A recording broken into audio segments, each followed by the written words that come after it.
The weather here at Talladega, well, it's rather variable. We had heavy rain overnight. It showered and sprinkled this morning, but skies are partly sunny right now.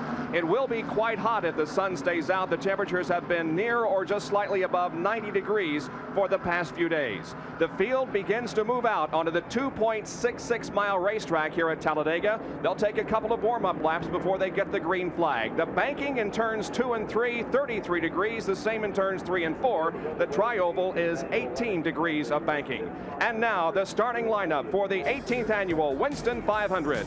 On the front row with a new qualifying record of 212.809 in the Coors Belling Ford, Bill Elliott, number 9. Outside of row number 1 will be the Miller American Buick, number 22, driven by Bobby Allison from nearby Hueytown, Alabama. His son will start inside second row, Davey Allison in the number 28 Haviland Ford. And outside of row number 2 will be Darrell Waltrip, qualifying at 210.471 in the Tide Exxon Chevrolet. Going in the third row, Dale Earnhardt in number 3, the Wrangler GM Goodwrench Chevrolet. Outside of row number 3 will be car number 21, the Citgo Ford, driven by Kyle Petty. Going in row number 4, Sterling Marlin in the number 44 Piedmont Airlines Oldsmobile. Alongside will be the Budweiser Kentucky Fried Chevrolet number 11, driven by Terry Labonte. In the fifth row, Phil Parsons in the Fast Bear Copenhagen Oldsmobile number 55. Outside of the fifth row will be Lake Speed in number 83, the Wins Kmart Friction Proving Oldsmobile. Going in row number 6 will be Jeff Bodine in car number 5, the Levi Garrett Exxon Chevrolet. Buddy Baker will start alongside Jeff in number 8, the Crisco Bullfrog Knits Oldsmobile. In the seventh row, Ron Bouchard in car number 1, the Bullseye Barbecue Sauce Buick. And outside of him will be Rusty Wallace in the Kodak Pontiac, car number 27. In the eighth row, it'll be number 90, the Red Baron Frozen Pizza Ford, driven by Ken Schrader. And Bobby Hillen Jr. in the number 8 Miller American Buick. In the ninth row, number 15, the Motorcraft Ford, driven by Ricky Rudd, and the number 29 Hardee's Oldsmobile, driven by Cale Yarborough. Then in the 10th row, it'll be Morgan Shepherd in the Quaker State Buick number 26, and Benny Parsons in the Folgers Exxon Chevrolet number 35. The rest of the starting lineup will be Neil Bonnet in car number 75 and Greg Saxon 50 in row 11. The 12th row has Joe Ruttman and Michael Waltrip. In the 13th row, Richard Petty and Harry Gant. Going in row number 14, Rick Wilson and Alan Kulwicki. Row 15 consists of Ken Reagan and Ed Pym. The 16th row, Chet Phillip and Connie Saylor. In row number 17, Mark Stahl and Eddie Bierschwald. In row number 18, Dave Marcus and Slick Johnson. In the 19th row, Phil Barkdahl and Dale Jarrett. In row number 20, Rick Knoop and Steve Chrisman. And starting 41st, the provisional starter, Jimmy Means in car number 52. We have a couple of in-car cameras for you today. Hardee's in-car camera, first of all, in the Rick Wilson Kodak car. If you've never traveled over 120 miles per hour in a car, and few of us have, wait till you travel at over 200 miles per hour. It is a very special sight. And the Hardee's in-car camera being carried by, of course, Cale Yarborough. As the cars now move down the backstretch, they're just about at the end of the backstretch, setting into turn number 3. Bob, many of us see a lot of motor races a year. You think of Le Mans, Nürburgring, MIS, Indianapolis Motor Speedway, Daytona, and Talladega. All very special, emotional, heart-stopping speeds. This is a special place, and the start of a race here is a special moment. You need only look at the grandstands and the infield to get an idea of how important this race is. The attendance here, probably over 100,000, and each of them are now on their feet, ready for the start of this 188-lap, 500-mile Winston 500 from the world's longest and fastest racetrack, Talladega, Alabama. They come through the tri-oval. The pace car pulls off. The crowd now begins to cheer as Bill Elliott and Bobby Allison come down through the 18 degrees of banking in the tri-oval, looking for the green flag that will start this event. Let's watch them. If everything looks good, the green flag will go out. There it is, the acceleration. The pace picks up, and the Winston 500 is underway.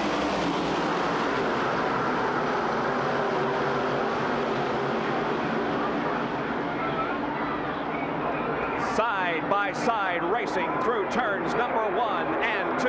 Bill Elliott has grabbed the lead. Bobby Allison, who started second, is dropping back quickly. Allison will lead them, rather Davey Allison will jump into second position and chase Bill Elliott down the backstretch. And here comes Sterling Marlin. Look at him move on the inside of the racetrack, passing Bobby Allison, and going to third. The world's biggest, longest, and fastest trophy dash, side by side, 2, 3, and 4 abreast around 2.66 miles of Talladega. The first lap about to be completed. Bill Elliott will lead it, followed by Davey Allison. Then Sterling Marlin in third. Running in fourth is Allison. Then Darrell Waltrip, Dale Earnhardt, and Terry Labonte as they head to number 1 again. Boy, I must tell all of you, racing on TV is the best because you can get right inside the cockpit. You can see all the way around. You don't miss any of the action. But watching a race in person at Talladega, it's got to be a mind-boggling and a heart-hugging experience. It is tremendous. Darrell Waltrip in the Tide machine number 17 had a good qualifying effort. He's running 4th right now and may certainly be a contender in this event. The crowd is still cheering as the field comes down through the tri-oval once again. They continue to run in the same order, though. It's going to be Bill Elliott leading Davey Allison, and then Bobby Allison, followed by Waltrip, Labonte, Lake Speed, and Jeff Bodine, then Dale Earnhardt. The pace is 209.82 miles an hour. Much faster, I think, than anybody anticipated. 209 miles per hour. Automatically, right away, the strategy begins to unfold. Bill Elliott is making everybody, including Cale Yarborough, whom you're riding with right now, go faster than they wanted to do. Nobody really wanted to go 209 miles an hour. We're inside Cale Yarborough's car. He's following Kyle Petty.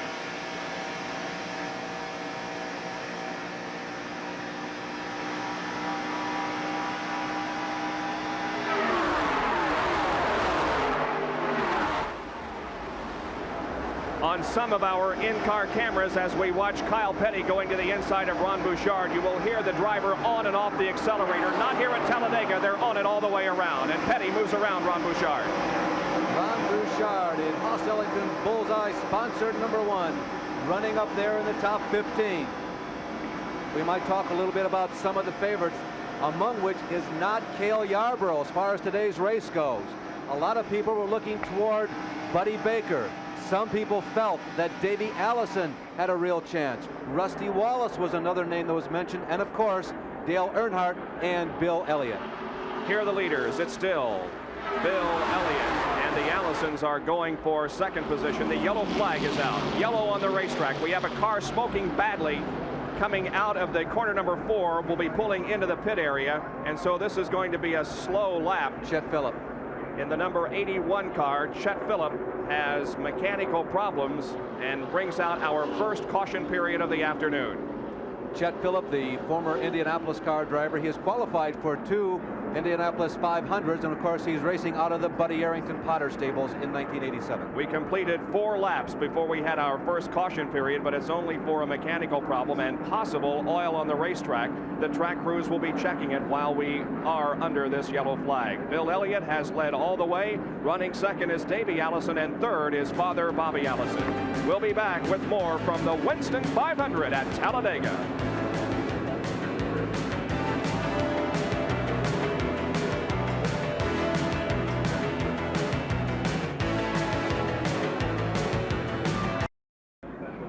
The first caution period of the afternoon here at Talladega. The reason the number 81 car at Chet Phillip was smoking badly as it came into the pit area, and the track crews wanted to check for any oil out there. Bobby Allison in the number 22 Miller American Buick is running third right behind his son, Davey.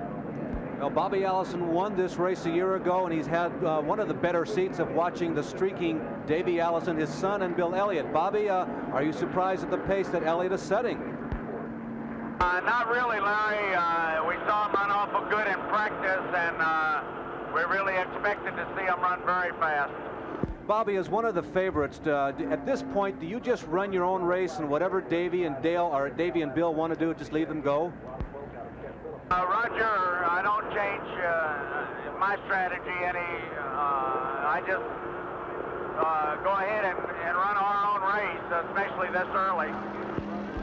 How about your car? Is it tight? Is it loose? Does the car feel real good? Right now, the Miller American Buick feels mighty good to me. Okay, Bobby, good luck to you. Lap number 6 has been completed. This is the second lap under caution.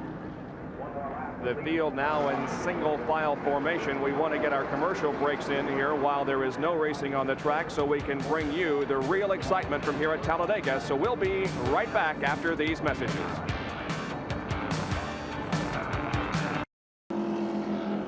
A big auto racing doubleheader on ESPN after our Winston 500 here today. The San Marino Grand Prix Formula One race will be presented here on ESPN. We're still under caution because of a mechanical problem developing on the Chet Phillip car. They're checking the track for oil and other possible moisture. Well, Buddy Baker is currently running in 9th position in the Crisco car. He has been very successful here at Talladega. We asked him if there is something special about it. We understand that the race engine is even quicker than the qualifying engine. Well, you know, qualifying's one thing, racing's a whole different story. And we have a very good engine that we have for race day. And the car is, I'm able to stay right around the bottom of the racetrack, which is the quickest. Irregardless of what you see during the race, we'll probably be all over the place. But the real quick way around is a short way around, and that's the bottom. So I'm able to do that right now, and I was in practice with Bill Elliott just a few minutes ago, and I was able to pull right up under him and pass him. I don't think I've seen that in a while down here, but the car really does feel good, and it'll take, you know, the team effort, the good pit stops and the whole bit, but we're running as well as we did in Daytona, and we felt we had a real good shot down there, and it's going to be fun to race hard all day.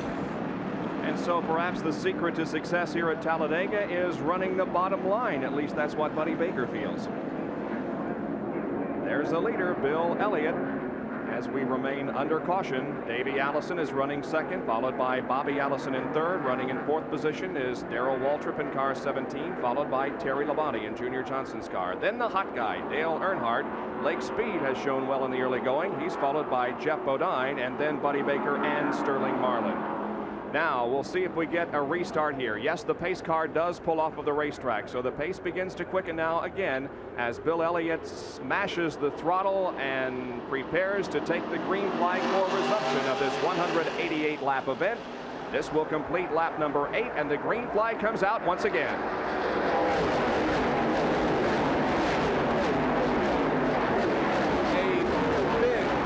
Jump by Phil Parsons. That may well be a judgment call. Phil Parsons is going to the lead. The green flags seem to be fluttering as Phil dropped down low past several cars and now challenges Bill Elliott. He got around 6 cars as the green fluttered.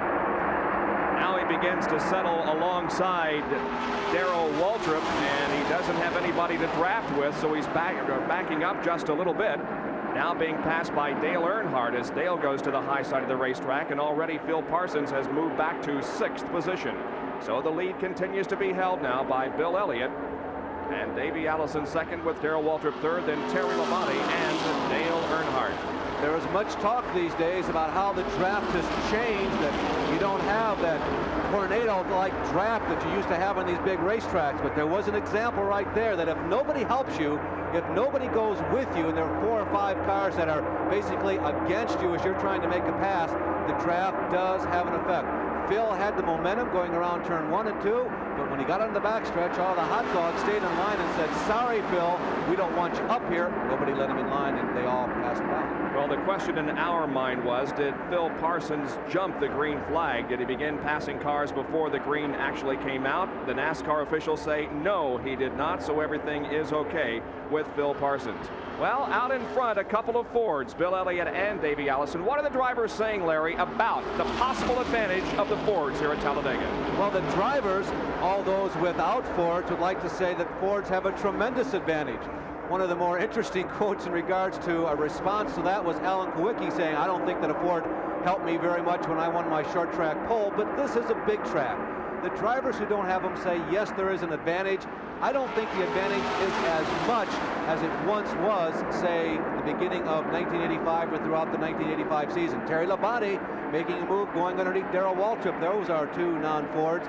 But I do believe on the super speedways, the Ford lines are just a tad better at this point. This moment could change in a month in the General Motors car. Well, Terry Labonte is certainly showing some muscle here in the early going in this race. He started 8th and has already moved up to 3rd position, as the battle for 4th now is between Bobby Allison and Darrell Waltrip, and Waltrip being followed closely by Dale Earnhardt, as the first 3 have pulled out to a few car lengths advantage. If you're a Winston Cup regular, as we go back inside of Cale Yarborough's car, look at him following Rick Wilson on the left. Oh, coming very close to Rusty Wallace, and they stay together, but nobody panics. Everybody stays on a straight line, and no problem. That was, by the way, at about 205 miles an hour. Whew, I guess that's what you call confidence in your fellow man. I was about to say that if you've noticed, Waltrip is running up front. Yeah, he's had a good week. Cale Yarborough is running in 17th, so the guys ahead of him are battling for 15th position, and Jeff Bodine has come in for an unscheduled pit stop. Jeff Bodine, who seemingly had the race won at Martinsville on a very short track a week ago when he was involved in a very minor altercation with Kyle Petty. He said that he did not think it was either one of their faults. He lost that race, and he had great hopes for today. Dick Bergen is down there now. Well, the hood is up on Jeff Bodine's car. This is not an easy situation, very obviously. One of the things that many of the mechanics are going to be watching here this afternoon, Bob and Larry, is the weather. The weather has been changing all day long. Most of the heat, most of the temperatures these guys have practiced at, qualified at, run at, have been in the 80s and the 90s. This morning, it was well into the 60s here. Now, that changes the way the cars run, changes the whole setup situation. So, because they don't really know what it's supposed to do this afternoon, some of the forecasts say showers, some say nice, some say cool, some say warm. Just about everybody has taken a conservative approach in setup. Right now, we're about to get some overcast. And meanwhile, up pit road is my colleague Jerry Punch. Well, Jeff Bodine's car, the Levi Garrett Chevrolet, being pushed back to the garage area. The word, the engine came unglued in the car. He will exit here. They're going to try to take a little look at it back here to see if there's something they could possibly fix, but I think maybe the engine may be gone. All right, thank you, gentlemen. 208.13 is the pace being set here in the Winston 500, as again we see the first 3 cars pulling away from the rest of the field. And those 3 are Bill Elliott, Davey Allison, and the Chevrolet of Terry Labonte. Remember that Terry Labonte has a cracked shoulder blade. Now, it's come a long ways in the last 3 or 4 weeks, and in talking with Terry before this race began, we're looking at Davey Allison on the right, the leader Bill Elliott on the left. That's where he's been since the green flag dropped. Labonte said this will be a good racetrack to drive injured. That because the speeds are so high, you glide around there. There's almost as much intellect that is involved as muscle running here at Talladega, and this is one of Terry Labonte's strongest performances. He really has not been in a position late in the race to win an event so far in 1987. A lot of people thought that he would be, and Labonte begins to make a move. He looks to the inside of Davey Allison. He glides past casually and easily, and Terry Labonte takes the runner-up spot as Jerry Punch has moved over and is ready to talk to Jeff Bodine. Well, a disappointed Jeff Bodine still sitting inside the Chevrolet trying to get the cool suit off. Jeffrey, a short afternoon. What happened out there? I don't even think it got started. I really don't know. Something went wrong in the engine. Acted like a bearing was tightening up or something, but I tell you, the car was handling so good. Rick, I'm sorry, we're trying. We're going to get out of this bad luck streak someday, but it was running and handling so good. I really felt like we had a good chance at winning or finishing good here anyway, but I don't know what's wrong. We keep trying, working hard, running good, but we'll get it all together one of these days. Well, Jeff Bodine referring to Rick Hendrick, his car owner, who's watching us on ESPN today. Bodine, the second car to exit here at Talladega. Jeff, of course, one of our guests as we presented a special Speed Week last Friday night. He and Bill Elliott joined us, and Jeff had high hopes of doing well in this race, but unfortunately it's over already for Jeff Bodine. But it's not over for about 39 other drivers, being led at this point by Bill Elliott, then Terry Labonte, and then Davey Allison. A new track record for attendance, 135,000 on hand here today for the Winston 500.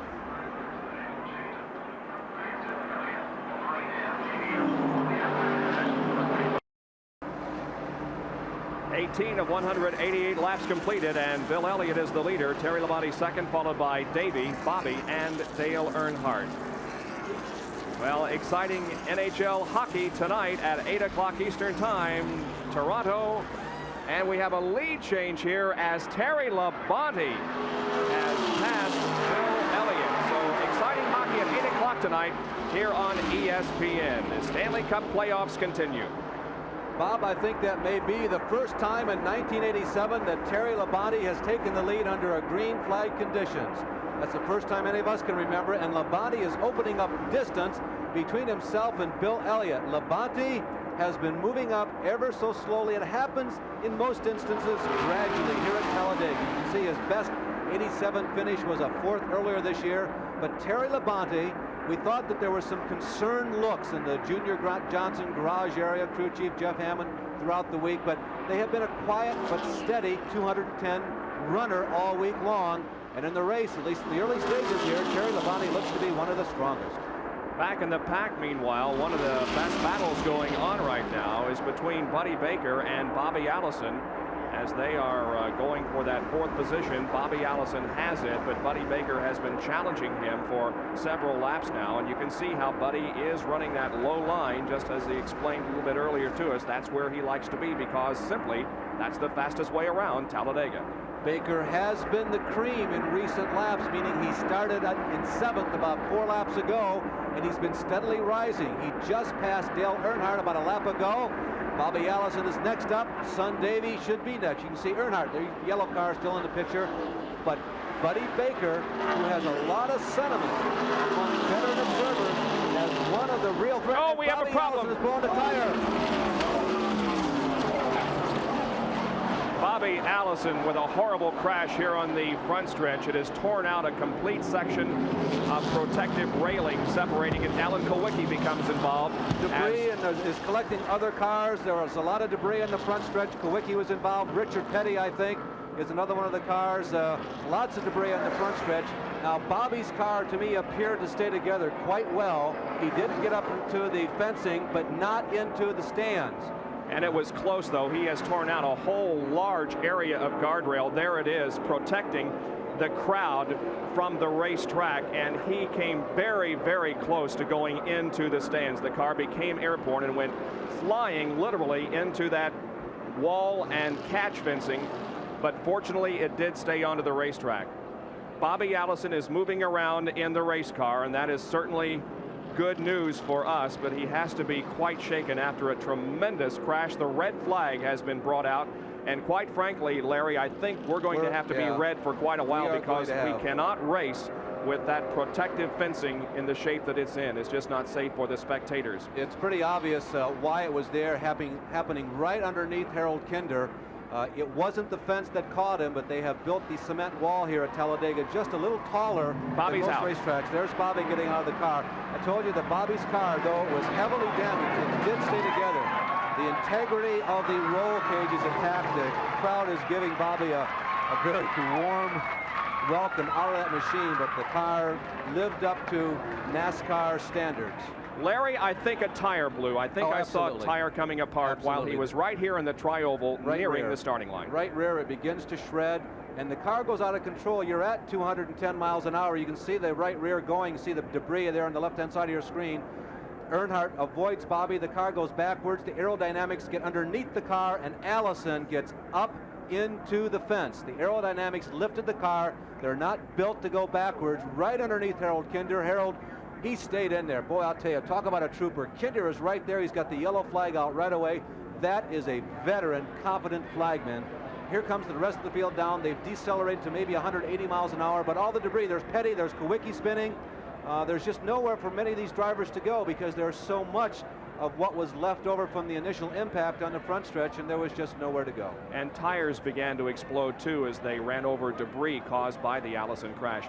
Well, it's very rare that you see that catch fencing do its job, but it sure did its job here at Talladega today. As if it hadn't been there, or if it had not been as strong as it was, Bobby Allison's car would very clearly have gone into the grandstand right below us here in the broadcast booth. There's the tire going. Here's another angle of it, and we'll just let you watch it because we've covered it well. There goes Darrell Waltrip going by without becoming involved in it, but as I said, as the cars came down now, they were running over the debris of the Allison car, and tires were blowing, and therefore they became involved in the crash. There's Petty, Alan Kulwicki, Phil Parsons made contact with the Bobby Allison car. Back live at Talladega, Alabama, and minutes away from the resumption of the Winston 500. Let's get a report from Jerry in the pit area, who I believe is in the Richard Petty pit. Jerry? Well, Richard is strapped in the car. They're getting ready for the STP crew to go back to work as soon as they get the word from the NASCAR officials. Now, when Richard spun, he tore the left rear tire apart. As you see, this is what's left of the core of the tire being torn apart. No defect from the Goodyear tire, simply spinning at 200 miles per hour will tear it apart. And here is the inner liner on the tire still up. You see some body damage on the Petty car. They're going to jack it up, change the left rear tire, try to get him back out. They're going to have about a minute to work on the car here in the pits while the cars fire and warm up out on the track. So that's the story from Richard Petty's pit. Let's go to Dick Berggren. Well, Jerry, I'm in the pit area where the leaders are going to be coming in very shortly, and it seems as if most everybody down pit road here is planning to come in, take a load of fuel on, take 4 tires as well. The Labonte pit, however, has got an interesting situation. They have just done some calculations, and they've decided, by golly, they have been in the lead at Talladega longer than any car in the history of Talladega. Absolutely right. You know that, Bob? Absolutely. You're right. It's a bright, sunshiny day right now. There was some concern a couple of hours ago that some rain might be moving in before we could get this race concluded. But right now the weather looks pretty good, and it is a lot cooler than it has been the past couple of days. Not a lot cooler, but a little bit cooler than the 90 degrees that we have had here on Thursday, Friday, and Saturday. Sorry to interrupt, Bob. They've allowed the crews to start repairing the cars sitting along pit road, so I don't know exactly what the timing on the ruling is here, but obviously somebody has given them the go-ahead. We haven't fired the cars off yet, but repair work is being done on Michael Waltrip, Richard Petty, and they hoped that Phil Parsons' car might well be in a position where it might get repaired.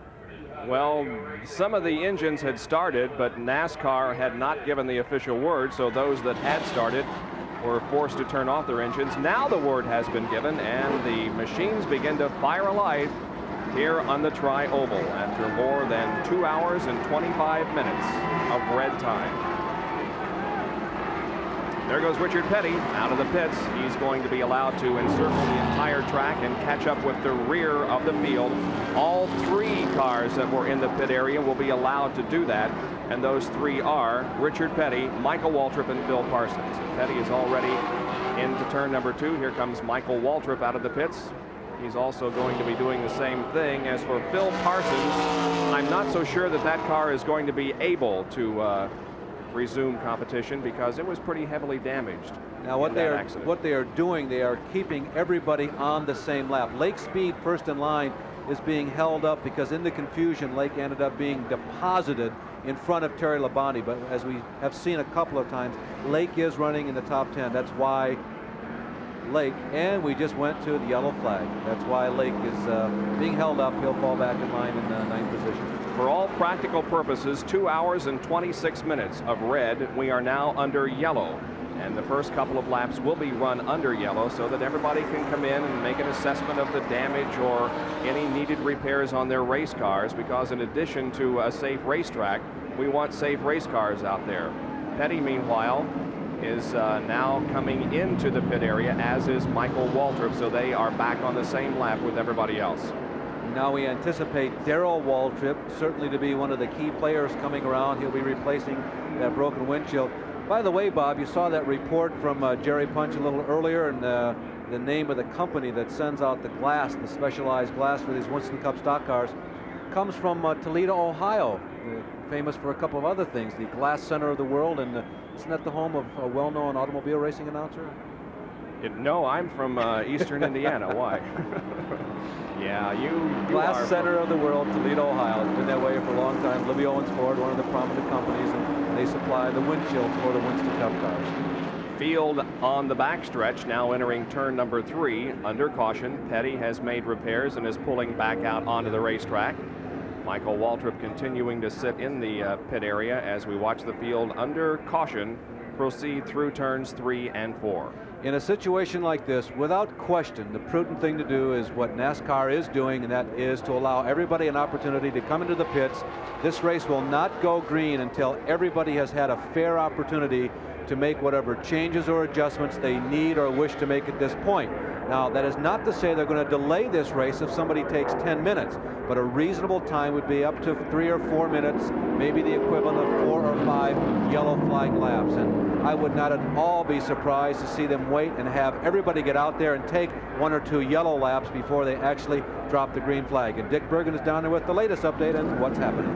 And what's happening, Larry, is everybody is in the pits. Just about every race car here is, just about everybody here is in the pits right now. Labonte is in the process of a 4-tire change. Right in front of him, Bill Elliott is in the process of a 4-tire change. We're going to watch and see which one of those 2 guys gets out first, because whichever one it is may well be able to pick up the lead. Down pit road, Jerry Punch.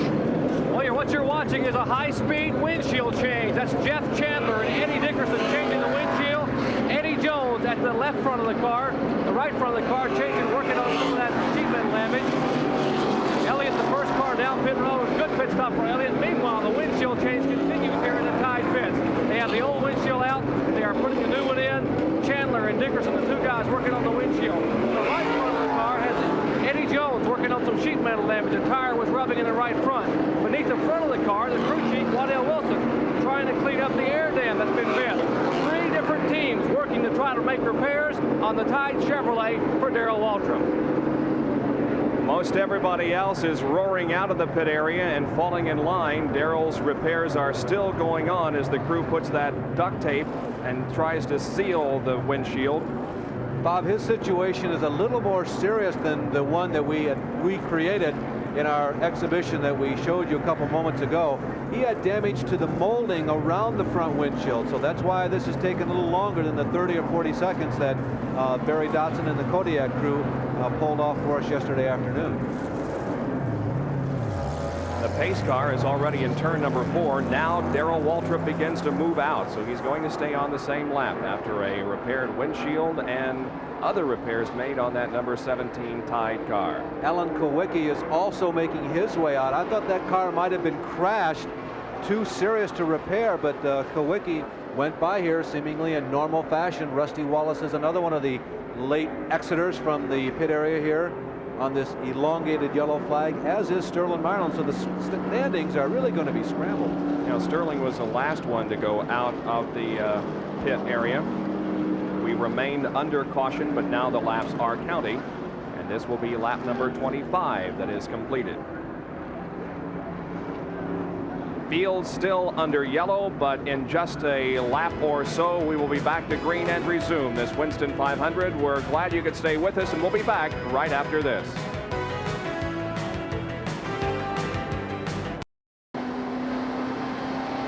We're inside the car of Rick Wilson, the Kodak machine, and we're getting some great pictures from that as he is behind Kyle Petty.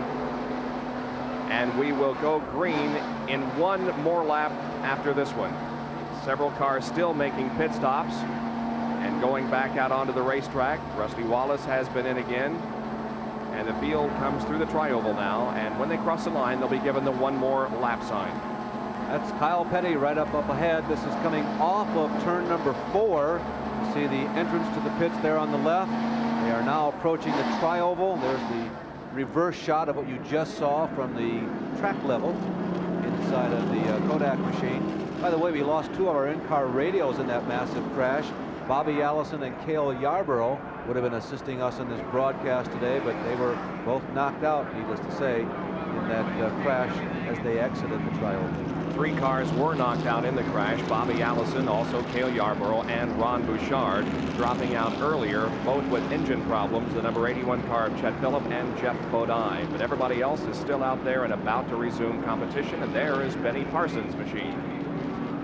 Under normal circumstances, the moment of a pit stop here at Talladega is after about 30 or 31 laps. We obviously stopped on lap 22. Everybody came in on the equivalent of lap 23, so that just kind of moves the window for the pit stops up about 6 or 7 laps, but everybody is, of course, on the same rhythm. The official word from NASCAR, 2 hours, 38 minutes, 14 seconds worth of red. And there is the Alan Kowicki crew doing some repairs to Alan's car. Let's go down to the pit area. Alan Kowicki is Xerox Ford moving down pit road now, gentlemen. They came in under the caution here for a lengthy stop. They had some sheet metal damage on the right front of the car, apparently very minimal damage. They cut away some of the sheet metal so the tire would not rub. Alan gave him the high sign, apparently everything repaired with his car. Hopefully he can go back to full speed competition. And hopefully we can get some competition in here. We certainly don't want to see any more accidents like we saw yesterday and today. The Bobby Allison crash, a very frightening one, but no injuries to any drivers, and hopefully that the spectators are going to be okay. So get ready for the restart of the Winston 500 from Talladega. They were setting a pace well in excess of 208 miles an hour when the crash occurred, and we expect that to be the situation now as we are about to go back to green. The pace car pulls into the pit area. Benny Parsons will lead them down toward a green flag. Richard Petty is right behind him. The crowd jumps up to its feet once again, raises their arms, begins to cheer, wave their hats, and here we go. The Winston 500 is green once again, and the race resumes.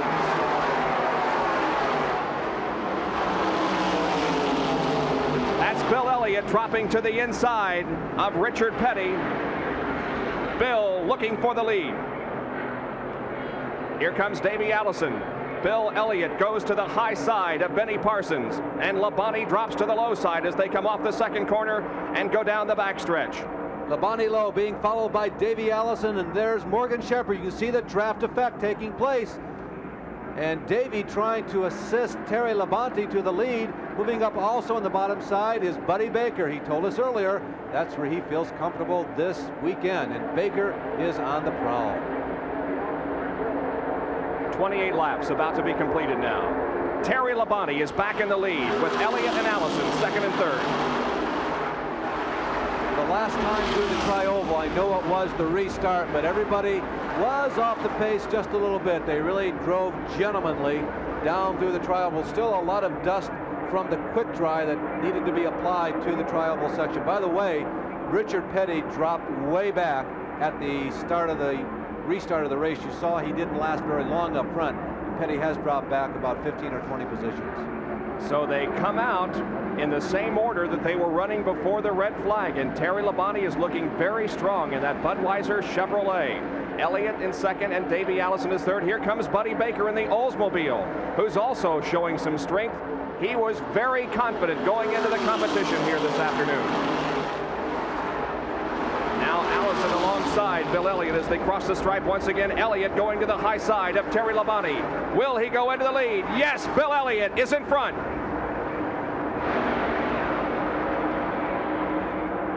Bill Elliott, the man to beat on the super speedways for essentially the past 2.5 years. The performance dipped a little bit in 1986, but remember that great season back in 1985, 11 victories all on the big racetracks. There is the view out the back window of Rick Wilson's Kodak race car. You can see Benny Parsons right there. Everybody falling in line, trying to find where their car feels most comfortable.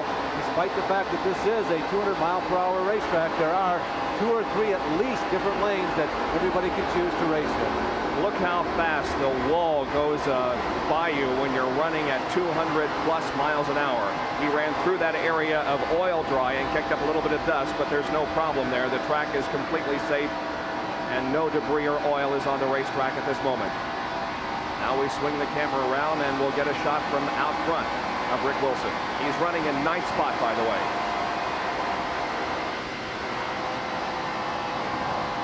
Setting the car into 33 degrees of banking here in turns 3 and 4. Now they come onto the Tri-Oval where the banking is 18 degrees.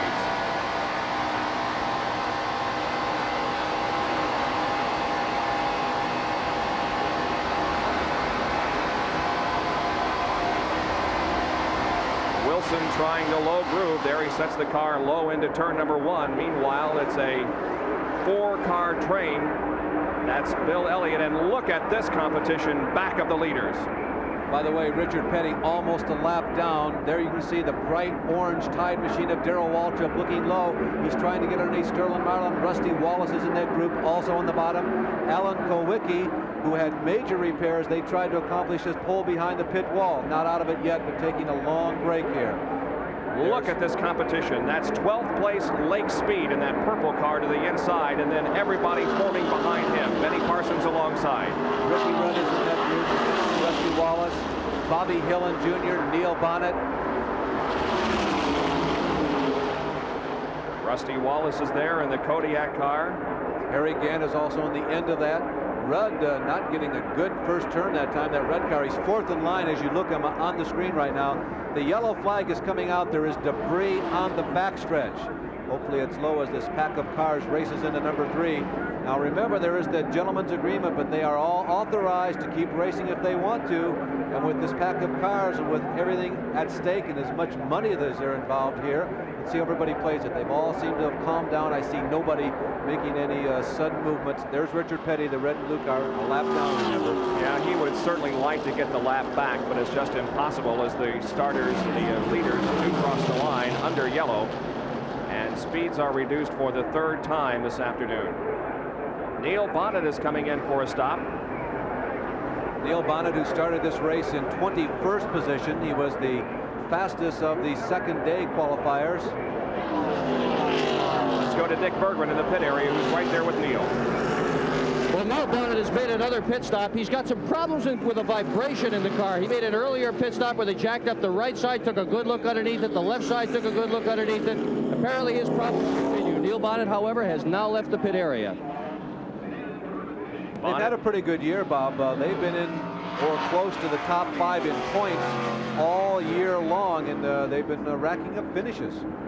Our 3rd caution period of the afternoon, including one very lengthy red period, as Neil Bonnet catches up with the rest of the field. 33 laps are in the books at the Winston 500.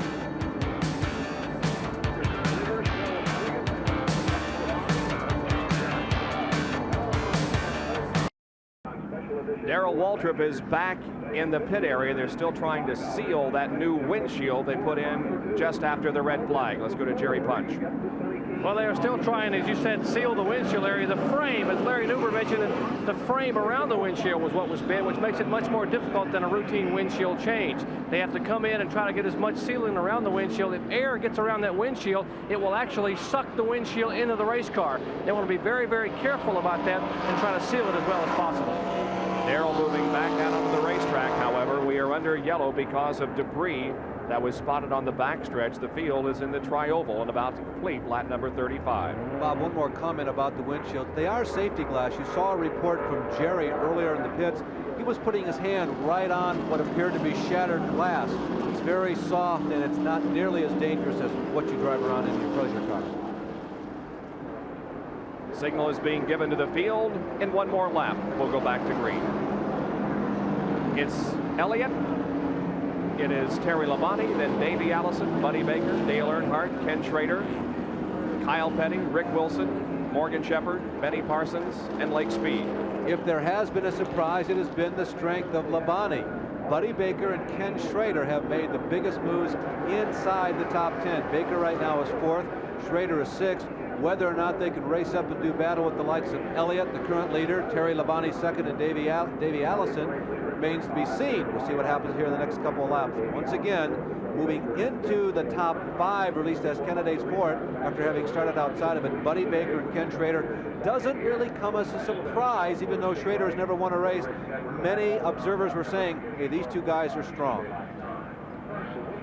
One other little wrinkle about that, Schrader and Baker have spent significant quiet time together. I don't know exactly what that means, but the last couple of days, they look like they are interested in at least assisting each other to get to the front.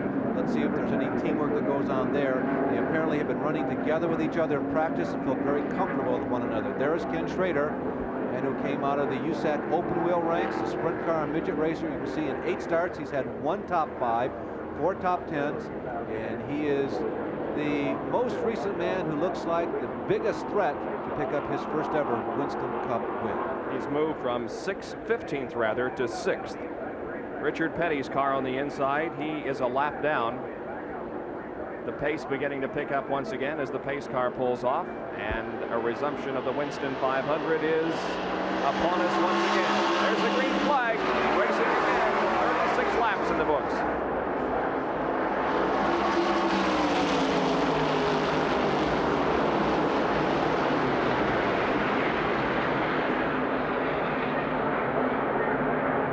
Elliott, Labonte, and Davey Allison. Then Buddy Baker and Dale Earnhardt. Richard Petty, the slow car, to the inside. Now moving in line with the rest, but Richard is a lap down as Buddy Baker moves around him, and so will Dale Earnhardt.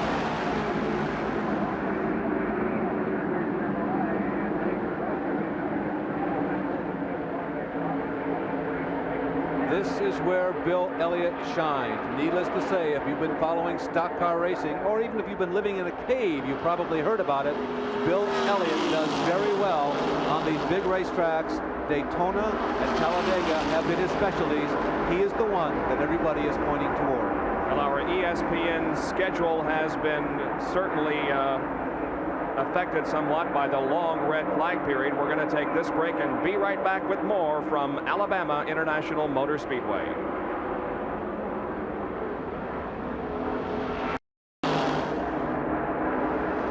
It's 5:30 Eastern Time, and we welcome you back to the Winston 500 Winston Cup race. We had a very lengthy, in fact, 2-hour and 38-minute red period when Bobby Allison went into the catch fencing, and we had to repair it. The re-air on the Formula One San Marino Grand Prix Tuesday at 9 a.m., Friday, May 8th at 3 a.m., and Friday, May 15th at 1 p.m. All of those Eastern times. The top 4 finishers in that Formula One race today: Nigel Mansell, the winner; Ayrton Senna was second; Michele Alboreto third; and Stefan Johansson finished fourth. Bob, here at Talladega, it's Bill Elliott leading Davey Allison. Yep, and they pulled away a little bit, not substantially, but a little bit from Buddy Baker. Buddy may well be driving his own race. Right behind this trio, it's Ken Schrader, Dale Earnhardt, and Terry Labonte.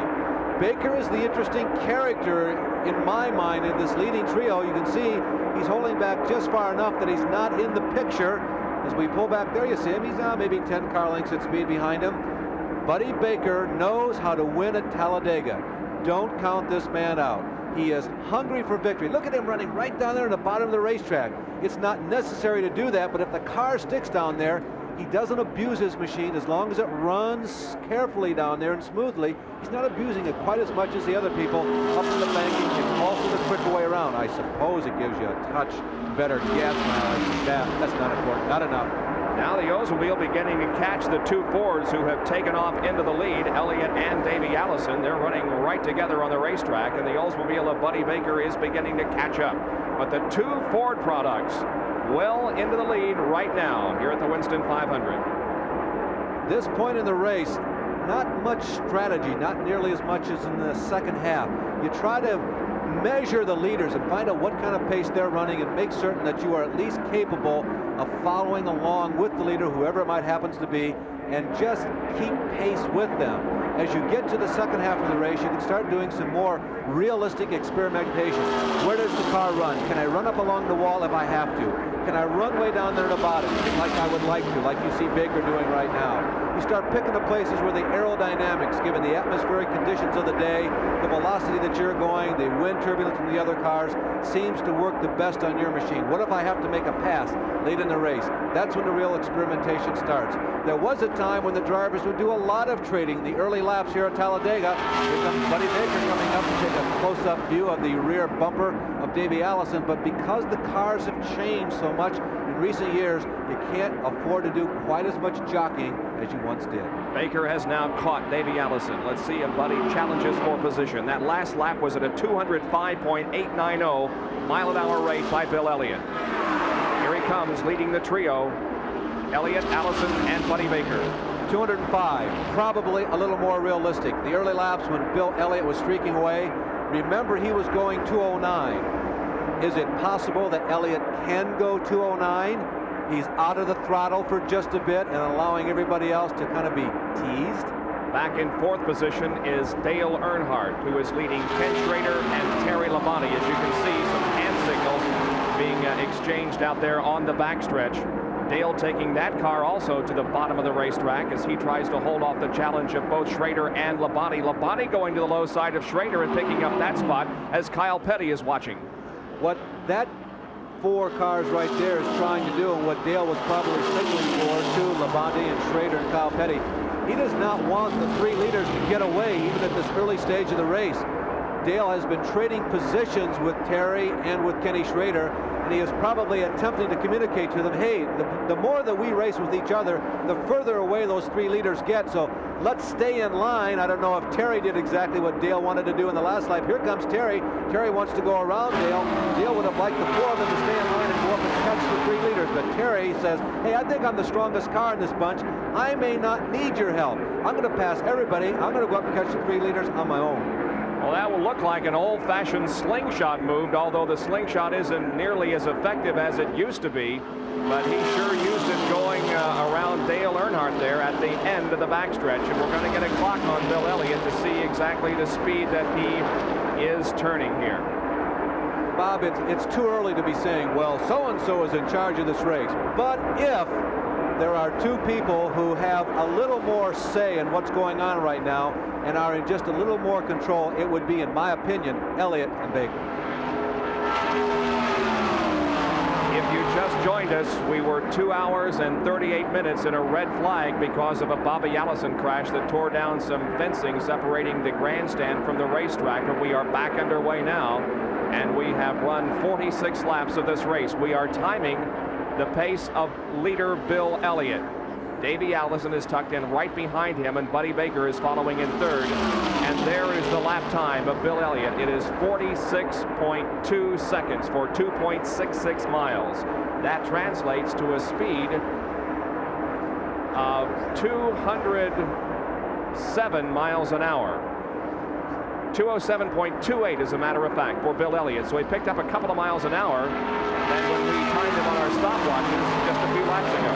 They have put a lap on last week's pole setter, Morgan Shepherd. Morgan Shepherd is now a lap down. Comment about Davey Allison. Continues to run in second spot. Had a long conversation with Joey Knuckles, his crew chief, yesterday, and they are very calm and collected. They don't sense any pressure at all. They just want to go out and do the best that they can given the conditions for every race. There's no pressure to be rookie of the year, no pressure to go after points. They're really a pretty confident crew.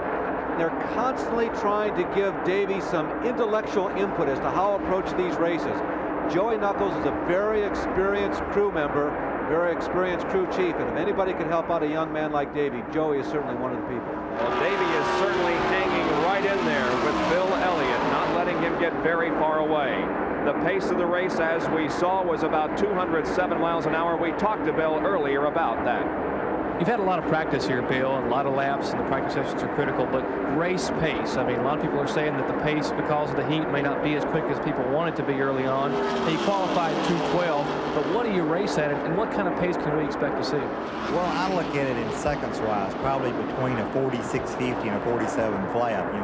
I don't base it in miles per hour. I just look at the stopwatch. And then the fans can compute it into miles an hour. But from what I've seen race pace here before, it's been between a 46.50 and a 47 flat. Can you imagine running a race with about 35 other cars out there on the racetrack at 207 miles an hour? Either way, either in clock time or miles per hour, that is very rapid. Now let's put it in perspective, Bob. 200 miles per hour. Almost everybody has been in a vehicle on the highway. There's Joe Ruttman. Apparently, he is pulling behind pit wall. Joe in a one-off ride at the ball number 99 for this weekend. Interesting to see whether or not Joe can come back out. Joe is very enthusiastic going into this race also. Didn't qualify all that badly. Started 23rd in the races. We are back inside the Rick Wilson car, the Kodak Racing Film Machine, and he is currently in 8th position. There you see Morgan Shepherd on the high side, but remember, Morgan has been lapped. Again, put it into perspective. I want to drive that point home. 200 miles per hour. We're becoming almost casual about it, those of us who follow races, because it's commonplace in Indianapolis cars, it's commonplace on a big racetrack like Talladega here, and that's twice as fast as 100 miles an hour. And I know that almost sounds like a cliche. He puts one lap on Morgan Shepherd, obviously not running a car that's at full song, but think about it, 200 miles per hour. And you can see the tremendous difference in speed there as Rick just blew by Morgan Shepherd, who isn't running all that slow, although, as you said, the car isn't up to full capacity. Rick Wilson in turns number 1 and 2 again. Coming out onto the flat backstretch. That's Lake Speed in number 83, right behind Rick Wilson. Rick Wilson likes this racetrack, Bob. He doesn't run every race on the trail, but he likes high-speed speedways, and here at Talladega as well as at Daytona, Rick Wilson may someday soon win a race. Davey Allison once again looks to be in a very strong, challenging position to Bill Elliott. He dropped to the low side of the racetrack, or at least looked low, going into turn number 3, and now he does the same thing going into turn 1. But Elliott hangs on to the lead, and Buddy Baker is also right there in 3rd position, following Davey. Remember part of the legend of Talladega, dark horses winning, oftentimes the first win of their career. He is certainly not a dark horse right there. Buddy Baker, once one of the acknowledged masters of Talladega, still one of the acknowledged masters of Talladega. He may not run every race on the schedule, but when they line up and drop the green flag on a super speedway, Buddy Baker has got his act together. And it doesn't make any difference if you won 5 of 7 or 1 of the last 50. You have to think in terms of, well, how do I beat Baker? He's always going to be one of the top 5 guys. Now, people who fit into that category of those who might be considered dark horses, maybe you don't think of them as wins, might be somebody like an Allison or maybe even a Sterling Marlin, but there are several others in the field.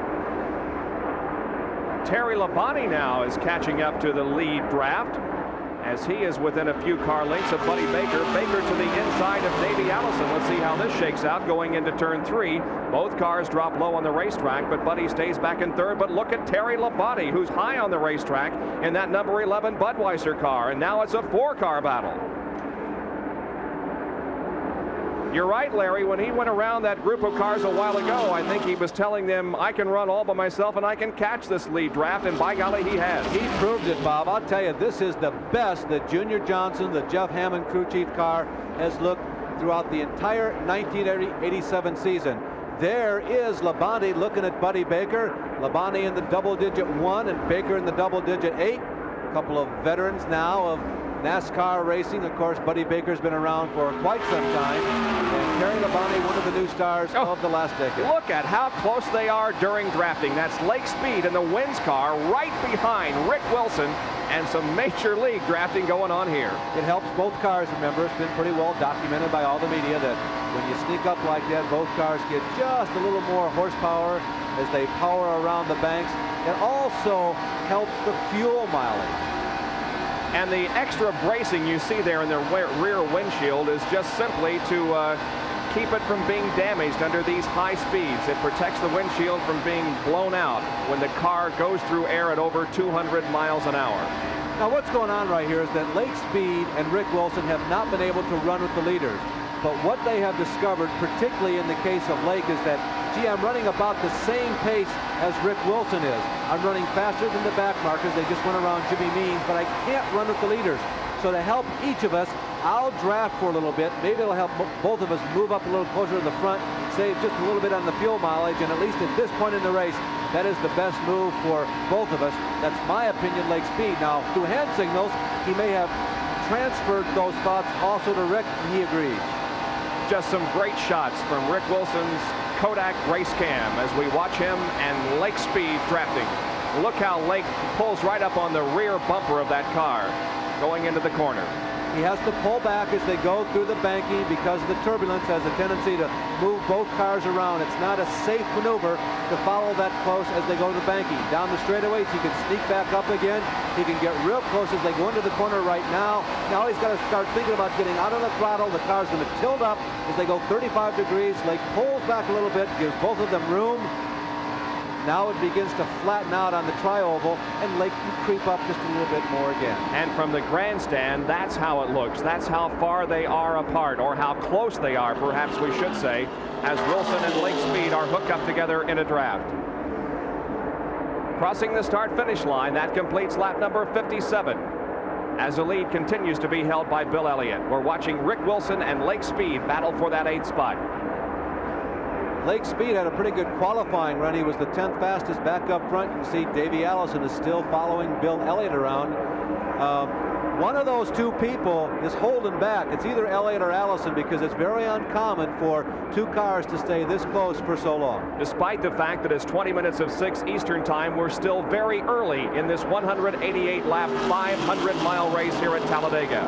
The red flag caused a 2-hour and 38-minute delay. The red flag caused by Bobby Allison's spectacular crash here in the Tri-Oval, in which about 100 feet of catch fencing was torn down, protecting the grandstand, and that had to be completely repaired. It is. Now we're back under racing, but only 58 laps have been completed. And the top three now have Bill Elliott, Davey Allison, and Terry Labonte has now moved to third. Buddy Baker is in fourth position. We'll be back with more of our live coverage from Talladega.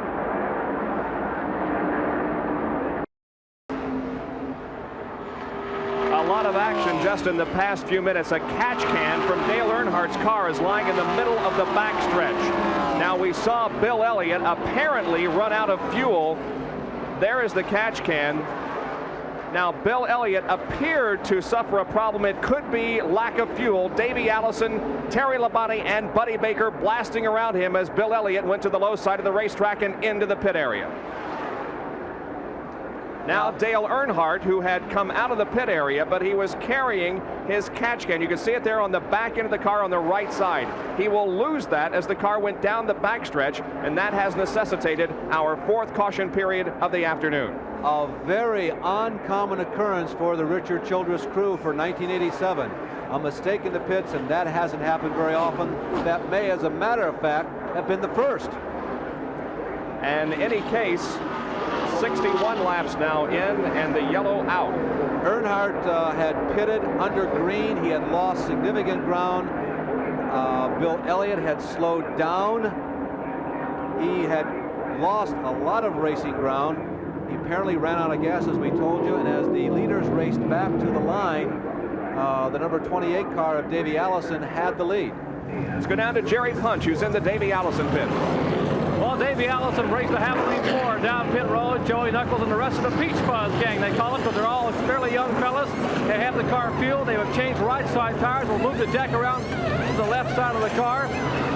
And Buddy Baker also getting on the bottom of the screen. Buddy getting tire changes as well. They have the 4 tires now going on the Davey Allison car. Baker's crew trying to get that car out. Allison's car down and off the jack. Baker's still working on his car, getting the tires changed on the Buddy Baker Crisco Oldsmobile. Davey Allison already making his way down pit road. Davey Allison pulls onto the racetrack, and now Buddy Baker begins to leave also. Bob, the big question is, did Elliott lose a lap or not?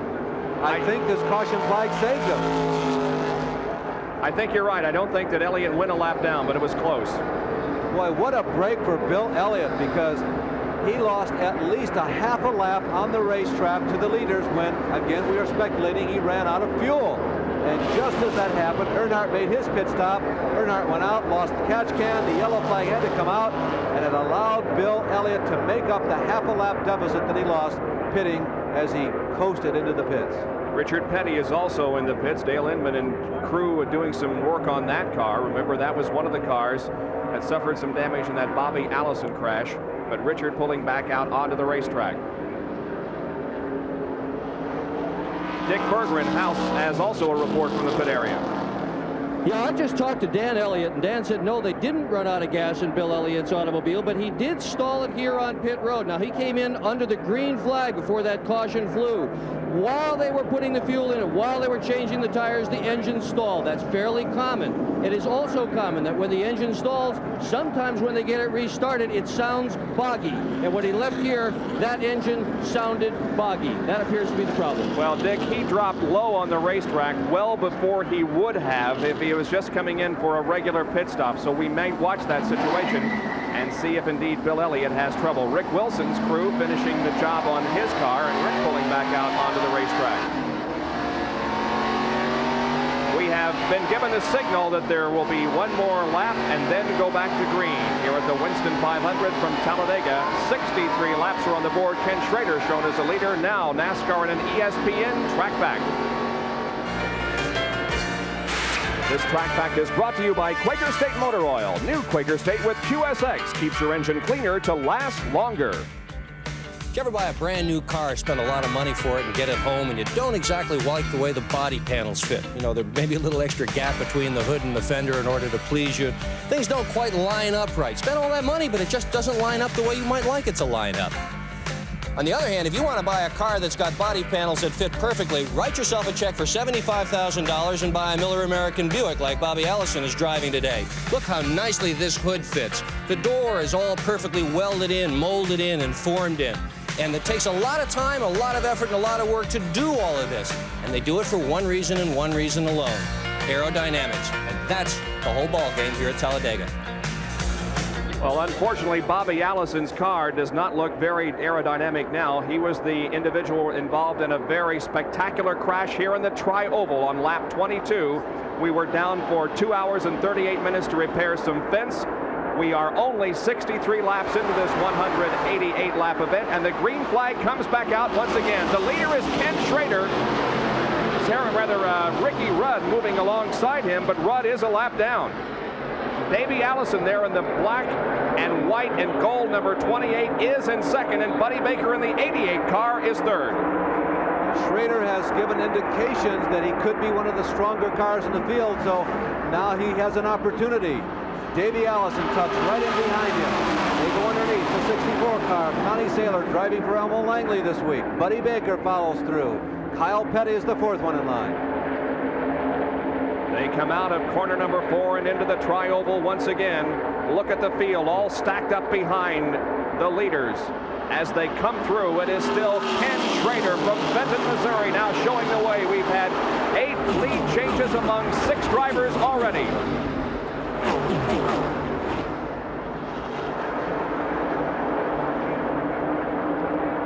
Back inside the Rick Wilson car now, the Kodak car, following Benny Parsons there on the left side of the screen. Now he goes to the inside and passes Benny Parsons, and Neil Bonnet is also right in front of him. Benny obviously not happy with the car, with the way that car is performing.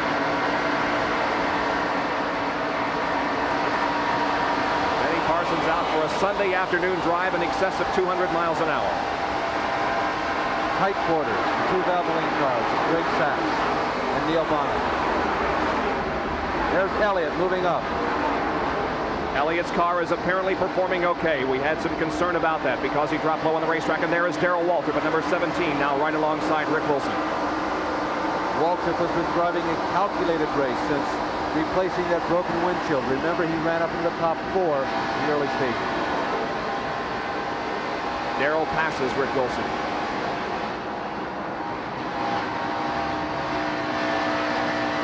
Into the 33 degrees of banking once again. Connie Saylor at number 64 to the left. Darrell Waltrip ahead. And the lead now belongs to Davey Allison. Buddy Baker is second. Ken Schrader back to third. Bobby Hillin Jr. is running fourth. Remember, he's won his only Winston Cup race here on this racetrack. Bobby Hillin Jr. was the best overall performer in the 2 races a year ago here at Talladega. He had a 4th in this race in the spring, and he won the midsummer race. 1st and 4th a year ago. Best performance of everybody. Now Dale Earnhardt is also caught up to the lead draft. He goes to the inside of Bobby Hillin Jr. and passes Bobby easily. Now he'll go outside of Ken Schrader as that Chevy handling well for Dale Earnhardt. He's 4th. Well, look at Terry Labonte and Kyle Petty also catch up to this lead draft. Kenny Schrader leading to 5 cars behind Buddy Baker, even though he has never won. Look at the competition out there. 4 abreast going into turn 1. Unbelievable. Passing lap traffic. Elliott leading the group. There's Sterling Marlin. He's in second of that group. Then comes Waltrip. Rick Wilson carrying our onboard camera. Benny Parsons out back, and Dave Marcus on the high side of that group. Marcus in the 71 Lifeboy car.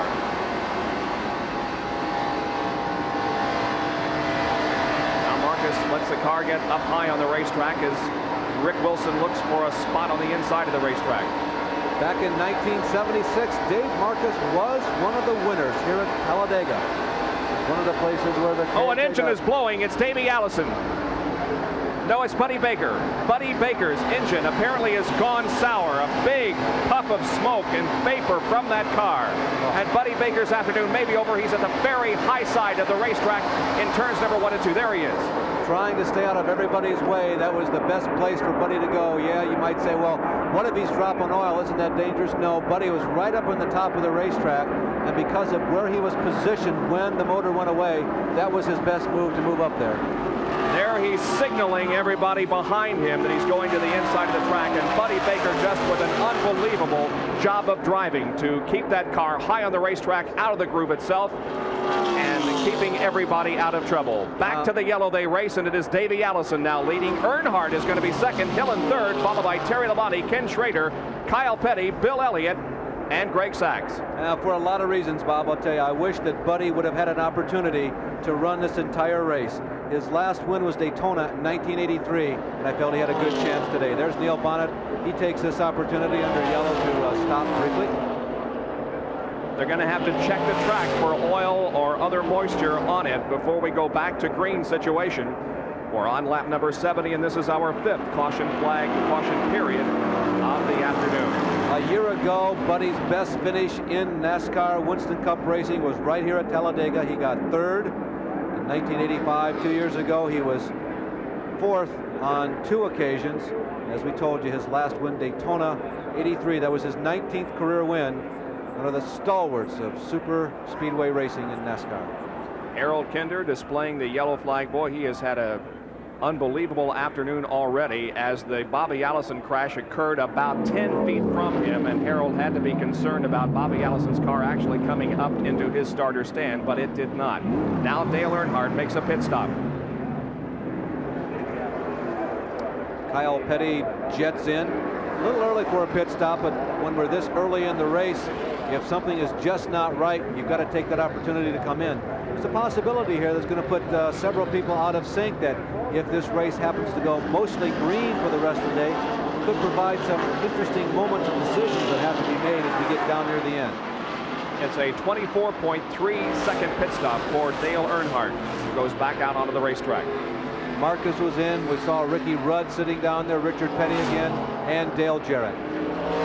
Earnhardt going for 5 consecutive victories in Winston Cup competition here this afternoon. As we are under caution once again, we'll be back with more from Alabama International Motor Speedway in Talladega.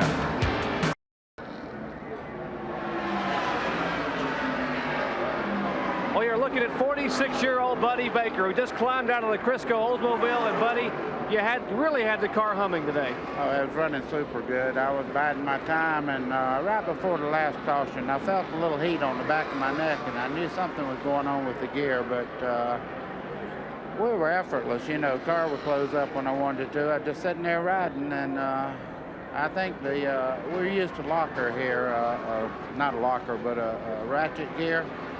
And I think it's the first time I ever run one here. I got talked into it at the last minute because of the bad pit stop at Daytona, and I think it just got so hot it tore the ring gear up. You did a heck of a job just to hang on to the car up there in the banking. Yeah, well, it was right where Bobby had his problem, and I didn't want to repeat that action, so I stayed right up on top of it. I was lucky, though. You know, at speeds we're running anymore, when things go wrong, they go wrong, so I was real lucky. Well, with you out of it now, Buddy, who's looking good to you out there? I'm too sick to answer that. I thought I had to race one, and you know, it's a long ways to go, and Terry Labonte looks to me like he's handling a little bit better than anybody else, but Bill Elliott's got a lot of straightaway. Well, the story in the garage this morning from people like Elliott and Earnhardt and even Terry Labonte was that this man, Buddy Baker, if the car would hang together, he would be the man in victory lane today, but of course it didn't, and so it's left up to them to decide who's going to win the Winston 500. Yellow remains out, and tonight we remind you that at 8 o'clock Eastern Time, it'll be a resumption of the Stanley Cup playoffs. The series between Detroit and Toronto tied at 3 games apiece, so this will decide it. Can Jacques Demers' Detroit Red Wing Club win this game, or will it be the Toronto Maple Leafs? You'll find out at 8 o'clock Eastern Time tonight, live here on ESPN. Now, we had a very bad crash early this afternoon that caused this race to be red flagged for 2 hours and 38 minutes. The crash involving Bobby Allison. Too early for a tire to go away. If there was probably debris, is what I'm speculating on the racetrack. We'll never know. You can see Allison getting way up into the wheel fence, bouncing right underneath Harold Kinder, spinning down the front stretch, the field bearing down on him. They're heavily on the brakes right now, but for some people there just was not enough time to get stopped. Bobby is okay. There were no life-threatening type injuries up in the grandstands, a few anxious moments, but all of the necessary safety precautions that NASCAR insists upon really did their job here at Talladega today. Well, we know that all of you who have been with us throughout the afternoon have seen that crash many times as we have replayed it, and we're doing it now because we're normally in our Formula One race time, but because of the lengthy yellow, where this race is being extended well into that, and that's why for those of you who are just joining us, we showed you that Bobby Allison crash again, no serious driver injuries in that spectacular accident right here at the start-finish line. And the catch fencing has been repaired, and it's a very good repair job that took over 2.5 hours, but it looks very fine as everything is well supported and the spectators are once again safe from spinning and crashing race cars. Let's hope we don't have any more of that this afternoon, but Buddy Baker was right when he said that problem developed on his car right where Bobby Allison did hit, and it sent a thrill through me as I saw that car in trouble, but everybody stayed out of the way and everybody got through very nicely. The green flag comes out once again, Harold Kinder with it, and the Winston 500 back underway.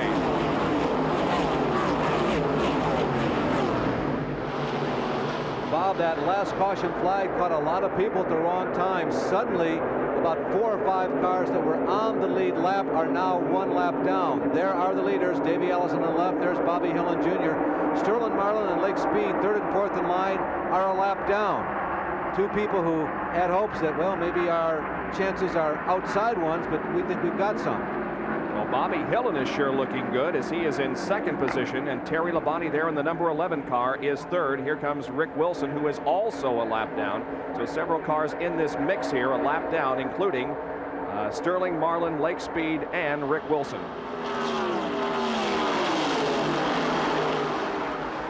So Davey Allison finds himself in front of this snarling pack of 3,500 horsepower, 3,500 pound, I beg your pardon. It seems like 3,500 horsepower here at Talladega. And Davey Allison has some interesting decisions to make. You can see the advantage between 1st and 2nd, and then 2nd on the rest of the field. Davey has got to decide suddenly for himself, gee, how fast do I want to go? Inside Rick Wilson's Kodak car once again. That's number 17, Darrell Waltrip right ahead, and the Wins car driven by Lake Speed also ahead of Rick Wilson. Waltrip has remained on the lead lap.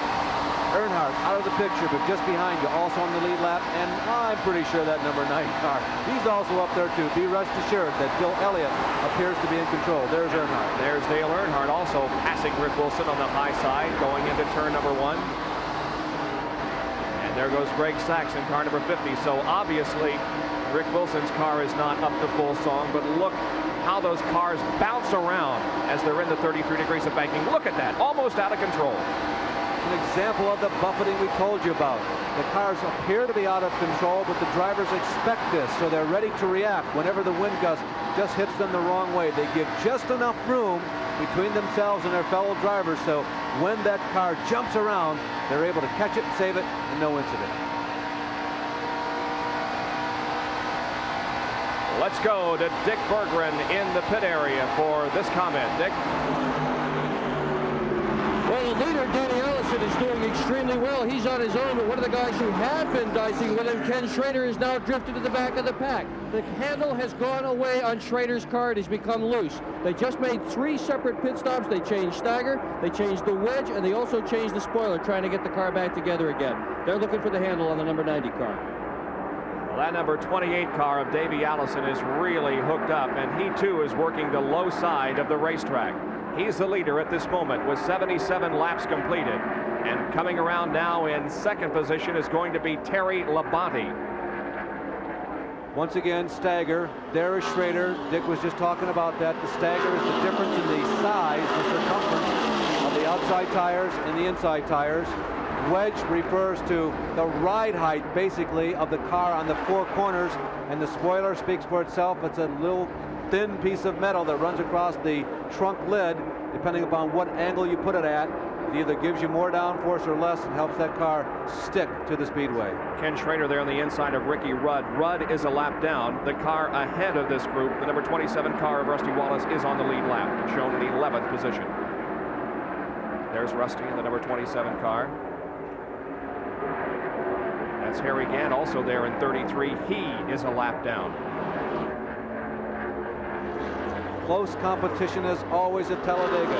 Although the lead changes story does not occur as dramatically as it once did, but you can still see very good competition. Despite the ultra-high speeds at Talladega, the wind whips around this bowl of a racetrack and has a tendency to allow the otherwise slower cars to keep up with the otherwise quicker cars and makes for closer competition. Neil Bonnet in number 75 is on the lead lap. He's in third position behind Terry Labonte. Look at the interval that has been opened up here by Davey Allison as that Haviland Ford is leaving everybody in the dust, at least for the moment. They enter the tri-oval once again. That's Dale Earnhardt, who has moved into fourth position behind Neil Bonnet and Terry Labonte. Bobby Hillin follows. This is not the first time that Davey Allison has been behind the wheel of a machine in the 1987 season that showed to be a real candidate for the win, but as this race continues to unfold, as laps pass by, it's becoming his best chance. Dick Berggren is with Joey Knuckles, who is the crew chief on the Davey Allison car. Joe, you guys seem to be just taking off from the rest of the field. Aren't you concerned you might burn the car up too early? Well, we were tight at the beginning of the race. The pace that we're setting right now is about the same as before Bill got stuck back there in traffic. Davey says he's really not running that hard, but you know, maybe we'll talk to him in a little bit. He's a pretty upsy and gutsy guy, and he knows what's happening, so we're in real good shape. This Texaco Haviland Ford Thunderbird, we're going to the front and staying there, hopefully. You mean that car has more muscle than you're showing now? I can't say. He's going to be great. By the way, the crew chief and the driver were childhood buddies. They always wanted to race together, and here they've got their chance. Well, that was certainly going to be my question. If he has more left in that car at the pace he's setting right now, he has a handle on this field. Bob, this is a big assignment for Joey, but based on what I've seen of this team so far in 1987, I'll bet they're pretty much in control. The assignment for Joey, and that is to not ride herd on Davey, but keep talking to Davey, keep giving him updates as to their progress in the race, where the rest of the field is. Keep in mind, Davey, this is a 500-mile race. We are going to go significantly more than 150 laps. That's Joey's job, to help keep this young driver informed so that Davey can concentrate on the lap-by-lap, turn-by-turn action out on the speedway. Davey Allison's last lap was 207 miles an hour. Now Terry Labonte has broken away from third place and is beginning to reel in, although slowly, Davey Allison, the leader of the Winston 500. We are live at Talladega, Alabama. They're the top five, and we'll be right back.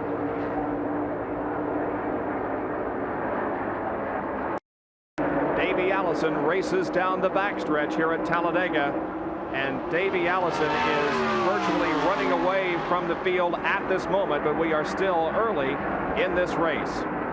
Bob, the lead stretched from 3.5 seconds to 4.1 seconds, and now it's up above 5 seconds. So Davey Allison is disappearing in the sunset. You know, it's been our tradition here on ESPN to follow the good battles, and boy, Davey Allison is not in any battle whatsoever. He's running away from this field. Terry Labonte is in second position. The crew chief on this car, of course, Junior Johnson. Here's Jerry Punch. Well, we're in the Budweiser pits with Junior Johnson, and Junior, Terry seems to be running pretty well out there. You're pretty pleased with the way the car is running right now. Right now, Jerry, we feel like we're in real good shape. We just need to get back with Allison and Bill Elliott and stay there. We've been getting separated from them during pit stops, but to be here around the finish and be up there to have a shot at win, we need to get back with them boys. You got to be pretty impressed with young Davey Allison. It was you that gave him his big break here last year at the Talladega 500, and where a lot of people saw what he did by driving your car, substituting for Neil Bonnet. car here. We was pleased with him, and you know, if we helped him along, I'm glad of it. He's doing a real good job right now. Well, they say Terry Labonte is back to 100% healthy now, so that looks like he's doing real well. In fact, the Budweiser team has been told already that Darrell Gwynn and Kenny Bernstein have already won in drag competition this weekend at Rockingham. They'd like to make it a clean sweep for Budweiser here in racing. Well, right now, Terry has a bit of an assignment to catch Davey Allison, who has pulled away rather significantly. Now, here are some non-Winston Cup winners. Davey Allison started third, is running first. Sterling Marlin started seventh, is 12th. Bill Parsons dropped out of competition after being involved in the Bobby Allison crash. Lake Speed started 10th, is running 14th. Ken Schrader started 15th, is running 11th. Rick Wilson started 27th, is running 13th, and Alan Kulwicki has dropped out with mechanical problems. But those are 7 drivers that have never won a Winston Cup race, but some of them that are still in contention here this afternoon. And Schrader was the last one on the lead lap, and the first one on the lead lap, I guess you'd say reasonably in contention, is our leader, Davey Allison. He looks strong, and most importantly, he looks smooth. The lead is now stretched, Bob, by the way, to 6.18 seconds. Well, perhaps Davey was somewhat inspired when he saw his dad crash, the defending champion of this race, and Allison perhaps thought then, well, there's going to be an Allison in victory lane anyway, and it's going to be me. Once again, from the rear of the Kodak car, driven by Rick Wilson, that is Ken Schrader following. And of course, the job for Schrader is to hold on as tenaciously as he possibly can to the lead lap. This is not a time for heroics for Ken Schrader. The machine is just not working. The chassis, the stagger they particularly have on the car right now, they're just not in harmony. So Kenny is trying to stay out there and hope that the pit stops come up or a brief yellow flag happens so he can duck back into the pits and stay on the lead lap and stay in contention for the win. Schrader drops to the low side of the racetrack and now pulls right alongside Rick Wilson. Schrader right beside the Kodak car. Look at the work that the driver must do to maintain control at speeds in excess of 200. Kenny Schrader, he certainly is one of the most versatile drivers in America today. He still likes getting in all types of equipment. Remember again that many of his early successes behind the wheel of a race car, he's giving a wave to Lake Speed. He's asking Lake to follow him. He waved to Lake, and Lake did not drop in behind him. I think that they miscommunicated there. Schrader almost ran into the back end of the car.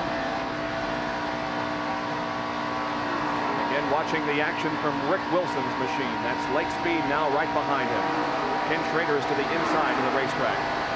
And Rick Wilson is running in 13th. Lake Speed is 14th. So this is a battle for 13th spot. Lake Speed and Rick Wilson.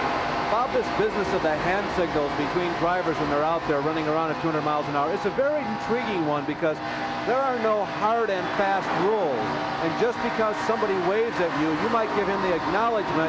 That doesn't mean that you are obligated to follow suit and do what it looks like it was indicated to be done. As you can see the situation right there, Lake Speed as he darts down to the inside of Rick Wilson after trailing him for the last couple of laps. Does he have the advantage? Well, no. Rick is holding on. Oh, they get very close going through turn 3 and 4. Just not enough momentum to get by that time. Oh, we have a car spinning. It looked like Harry Gant. Car spinning is Harry Gant to the inside of the racetrack. Now he goes up into the banking and another car collides with him. Heavy contact with the wall in turn number 4. Looked like Ricky Rudd. The paint job looks like Bud Moore's number 15. There's Harry, who started it. He was spinning down on the bottom of the track near the apron. He was racing with Ken Schrader. We could not tell from the angle whether or not there was contact between those two cars, but Harry Gant, the black luck, continues. That is a badly damaged race car. Ricky Rudd coming in heavy contact with the wall. He was actually pinned against the wall by Harry Gant, whose car slid up the banking after spinning low on the track. Ricky is moving around inside there, Bob. The signs look good here. He looks like he's trying to find a way to get out, looking for the connections on the window net. He drops the net down and now unbuckling, and Ricky Rudd decides to wait it out until the safety crews get there. This is Harry's second accident of the year.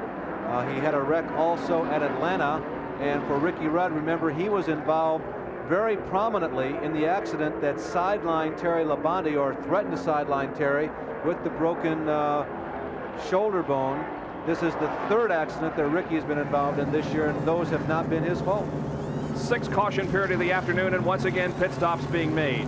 Work done on Dale Earnhardt's car. They changed rubber on the right side, and now they're changing rubber on the driver's side of the car. And the crew wiping off the windshield. Quick pit stop for Dale Earnhardt. Out he goes once again. Bob, I'll tell you, he has not dominated as we look at work being done in the Kyle Petty pit. He has not dominated like he has other races this year, but they are still very much in it. There is Harry Gant, who's crawling out of that race car after he spun in turns number 3 and 4 and then hit the wall. The apron breaks off reasonably suddenly. It's not a surefire thing that you're going to spin out if you drop down below it, but normally you are. Now remember, Harry's car is green and white. Let's see if we can pick it up on the screen. The spin has already begun. There is Schrader just jerking just a little bit to try and get around. And wow, right in Ricky Rudd's path. Ricky was just trying to make the only move that he could, and that was to squeeze between Harry and the track, or the outer retaining wall of the track, and there just wasn't enough room, and more importantly, not enough time. Nowhere to go. Look at the impact. Tremendous.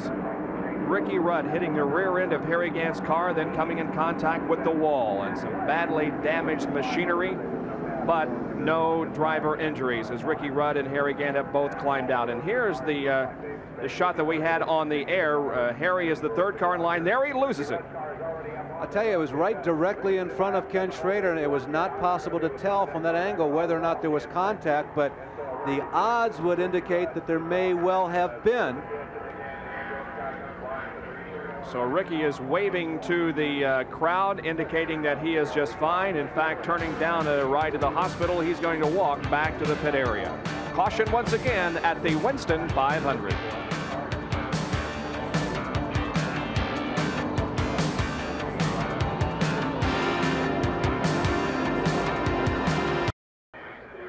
One of the cars that has suffered some damage in this Harry Gant Ricky Rudd accident, Ken Schrader, as you can see a hole in the front of that car. It'll obviously affect its handling and performance, but Ken Schrader was not directly involved in the crash. Harry Gant and Ricky Rudd having a collision up in turn number 4. Both of those cars out of the race as Ken Schrader comes in for a pit stop. Not directly involved unless you consider that being one of the catalysts of it makes you involved directly or indirectly, Bob, but I'm convinced now that there was contact between Kenny and Harry Gant down on the bottom of the racetrack. We could not tell from the angle whether or not Harry slowed or whether or not Kenny crept up on him, but Kenny Schrader and Gant did make contact, sending Harry into that spin. There's Neil Bonnet.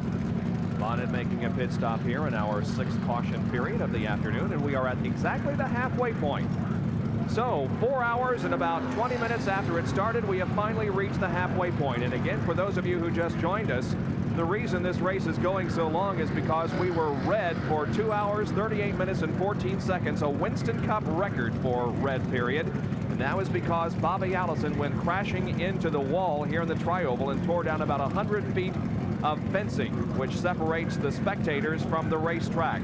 That all had to be repaired, and it took over 2.5 hours. Bobby Allison was not injured. There were a couple of other cars involved, including Phil Parsons and Cale Yarborough. They were not injured also, so no injuries from that serious crash. By the way, the record for the longest red period until today was at Michigan International Speedway.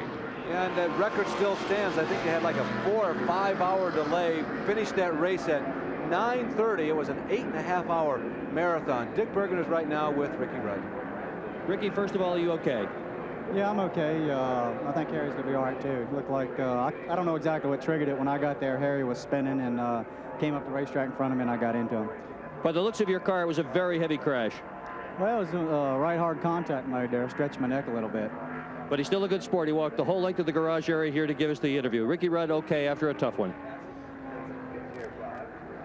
Nice young man, Bob. I'll tell you, Ricky's a good guy, and they've had a pretty good season by and large. When they've been able to avoid the accidents, which have not been their fault, they have been a consistent top 5 candidate. Gant's car on the flatbed being taken back to the garage area. Well, let's check our mid-race recap right now. Presented by Napa. The leader at the halfway point was Davey Allison. It was under a caution period, however. The average speed to this point, 154.213. We'd have 7 leaders and 11 lead changes. 6 caution periods for a total of 25 laps. There are some of the cars that have dropped out of competition, including the number 22 of Bobby Allison, who was involved in the accident that caused the red flag. And other cars that have dropped out of competition include Chet Phillip, Jeff Bodine, Bill Parsons, Cale Yarborough, Ron Bouchard, and Alan Kulwicki. Joe Ruttman, Buddy Baker, Phil Barkdahl, Jimmy Means, Harry Gann, and Ricky Rudd have also called it quits for the afternoon. High attrition rate, Bob, and we've already exceeded the normal number of 3 or 4 caution flags at Talladega. It's been a tough day. Rick Wilson getting some service on that car, pulling out of the pit area once again.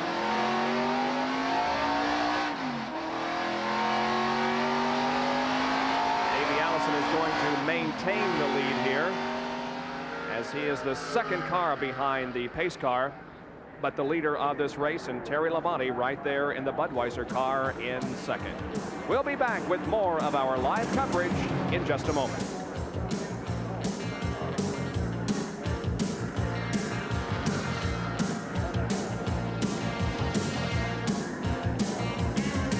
We saw a heart-stopping accident involving Bobby Allison earlier in this race, but he too walked away from the crash. All right, we're about to go green once again, and the Winston 500 resumes. 98 laps will be complete when the green flag comes out, and Davey Allison and Terry Labonte are at the front of the pack. One car smoking very badly coming through the tri-oval, Dale Jarrett. When he stepped on the accelerator, a big puff of smoke came from that car, and the yellow goes out once again. We'll have to check the track for oil. Well, the leaders will race around to the checkered flag. There you can see Davey Allison waving to Terry. Terry Labonte waving to the rest of the field behind him. We are still just at the halfway point in the race. The gentleman's agreement is taking effect. Davey and Terry staying in the throttle, but not expecting anybody to move around them. Now, those are lap cars that are trying to make up ground. Now, Davey will do his best to hold back the lap cars. The other guys who are on the lead lap with him will not go to racing with him. That's Lake Speed trying to get caught up, as is Benny Parsons, Morgan Shepherd in the green car. But Davey does his job kind of holding the standard for the rest of the people on the lead lap. The rest of them say, Davey, you've got to beat those guys back to the line. We need to keep these people a lap down, and he did it. It's only one, not even a lap of green, and the caution comes out once again because of Dale Jarrett's mechanical problem here in the tri-oval. So with we're nearing the 100 lap mark. We've completed 99. Next time by will be 100. We'll still be under caution at that period. Jesus, like pulling teeth trying to get 4 or 5 consecutive green laps. Once they get going, they seem to rock it around here pretty well for half hours at a time, but it's just getting past the hump of those first 2 or 3 up to speed laps. The track crew is out, and they're spreading some oil dry on the surface of the racetrack here in the tri-oval. There is Bobby Hillen Jr., who is running in 6th position here. He is doing a fine job, and remember, his only Winston Cup win came here at Talladega, Alabama. Bobby Hillen is certainly in a challenging position to make it Winston Cup win number 2. And Bobby Hillen Jr., this is a little feature we did on Bobby Hillen at Bristol, but it involves the physical exercise and stamina that a driver must have in Winston Cup competition. As one of the newer Winston Cup drivers, you may take training for a place like Bristol a little more seriously than some of the veterans. Well, I think I take it seriously primarily for one reason. That's because I haven't been doing it that long, and the fact that Richard Petty and Bobby Allison and the guys that's been here for years, maybe I train a little harder than them because of the fact that they've done it year after year and year after year, and their body is accustomed to it. After 20 or 25 years of doing something, you don't really have to train for it. It's like pro football. They're not on the field as much as high school football players are and college football players are, because they've worked their bodies and they work their bodies and they work their bodies. They just have to worry about execution on the field, and I'm in a position where I have to worry about execution on the racetrack. We go out here and we beat and we bang and we go into the corner 500 laps around 4 corners. That's a lot of corners, and it throws your body over to one side. You have to fight the steering wheel, and at the same time you have to be mentally relaxed. And so I feel like since I've been in the sport, I've become more and more relaxed, and also been able to keep up the intensity while I was driving. And And so, you know, I try to do Nautilus weights to keep my body and my muscles good and toned, you know, so that they don't get wore out. And I don't want to really build myself up. I just want to stay muscle toned. And I do a lot of racquetball for my hand, foot, and eye coordination. And then along with that, I do some boxing. And the boxing is something that Humpy Wheeler got me involved in. And it's more of it's a hand, foot, and eye coordination sport, but it's also something that helps me work on my aggression, because you want to be aggressive in this sport, but you can't be overly aggressive. If you go out in a boxing ring and you run yourself out in 3 rounds, well, you're going to get knocked out. It's the same way on this racetrack. If you go out there and start beating and running into people and running yourself overboard, well, you're either going to get crashed or crash yourself. And so it's something that you can work on your aggression, be more aggressive, and at the same time do it at a good pace to where you can finish the race and be aggressive. And you know, people are going to throw some punches at you on the racetrack, and you've got to be able to stand your ground, throw some punches back. So I'm trying to learn, you know, not only how to drive a race car, but how to temper myself in a race car, and also how to be physically prepared to take the blows and to take the 500 laps around a racetrack that's putting a lot of force on your neck and all your muscles. A lot of physical preparation must go on by these drivers to withstand the tremendous G-forces here at Talladega and at all the racetracks as the Winston Cup runs on. Bob, he still definitely has quite a future ahead of him. He's in his very early 20s. He's already won a Winston Cup race. They have not been in a position to win as many times this year as they were last year. That's how they won here at Talladega. He seemed to be finishing race after race in the lead lap. But, yeah, he's going to be around for a while. He's going to be a good one. At the International Motorsports Hall of Fame last Friday, there was a presentation made to Museum Director Jerry Corbin, signifying the youngest winner in Winston Cup competition and the oldest competition winner. Both the Miller American cars of Bobby Hillin Jr. and Bobby Allison were donated to the International Motorsports Hall of Fame. We'd like to thank Jerry Corbin for his hospitality and letting us use his facility for our special Speed Week. Also, Don Naiman, the general manager of this facility, and Jim and Carolyn Freeman, who run the publicity and public relations department. Everybody here at Talladega just showing us tremendous hospitality, and we certainly appreciate their effort. And again, a salute to the track crews and the safety personnel that handled the red flag situation with real professionalism and expertise in getting that fence repaired and keeping the crowd entertained and under control for over 2.5 hours. We are about to go green once again. We have completed 101 laps. Now, Ed Pym in car number 98 was running in the top 10. He was brought in by Winston Cup officials because they thought they saw some liquid flowing from that car. The green flag is thrown once again, and racing resumes. Let's see if Davey Allison can pull away from the field as he has been able to do on a couple of occasions. And Sterling Marlin in car number 44 is also in the pit area. He lost a lap earlier and now moves back out onto the racetrack. Here's the battle on the track itself, however, as Labonte now is very close to Davey Allison and Dale Earnhardt in third. All right, throughout much of this day, most of this day, let's say, it's been Davey Allison and Terry Labonte, the two people up front right now, who have shown the most muscle. Dale Earnhardt is right in it. Bill Elliott is right in it. Now we'll see just how strong Allison and Labonte are. We're to the point in the race where you need to start showing a little bit more of your hand. Not all of it yet, because you still have to worry about the end. But if you have the capability of burying the rest of the field, it's a strong psychological move to show how strong you are. Well, is Mr. Elliott, is he going to go out after Labonte and Davey? It's a strong psychological move now to say, hey guys, I'm in control of this. Just go ahead and put your horns in, because you're not going to beat me today. That can have an effect on people later in the day. Speaking of strong, Bill Elliott looks very strong as he passed Dale Earnhardt. Bob, Dale's hood is flapping a little bit more than it normally should. Now, I don't think it's to the point of being serious, but it was moving a little more than normal on the left side as he went down that backstretch. Here they come, single file in the tri-oval. It is Davey Allison, followed by Terry Labonte, then Elliott, then Earnhardt. Let's go down to the pit area once again. Doctors making house calls. How about a pit road call? Neil Bonnet came in during the last caution. He got some debris in his eye and he couldn't see. Local medical first aid kit, a little bottle of eye wash. Neil Bonnet's okay. The only thing I forgot to do was get his health insurance card. I wonder if he's got insurance. We'll make sure that you get paid for a house call on that particular incident there, Jerry, who is, of course, a licensed physician working in Daytona Beach. And in addition to that, he is, as you all know that watch the ESPN Auto Racing, an excellent pit reporter. Ed Pym is back out on the racetrack, but not nearly up to full speed. We saw a shot of Ken Schrader, by the way, and the repairs, they are flapping in the breeze. Is at the very bottom of the screen right there, and the electric tape that is in place to try and create some aerodynamics, you can see it there, is fluttering. It's not working, it's not holding up. The pressure is just too great. Kenny is still on the lead lap, but he's the last car in line on the lead lap, and his chances for victory are gone.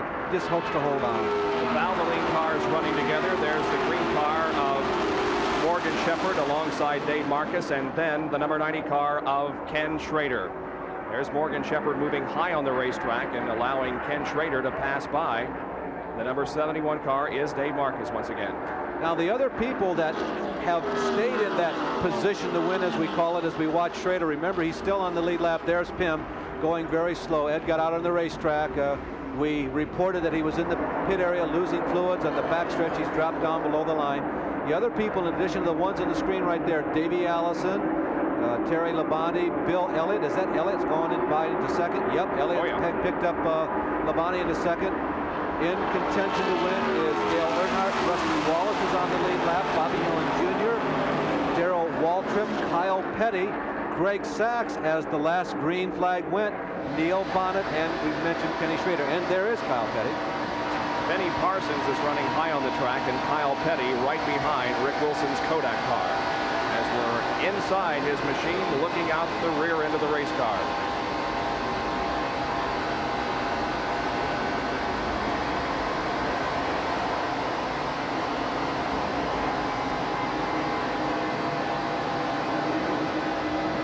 Wilson is a lap down.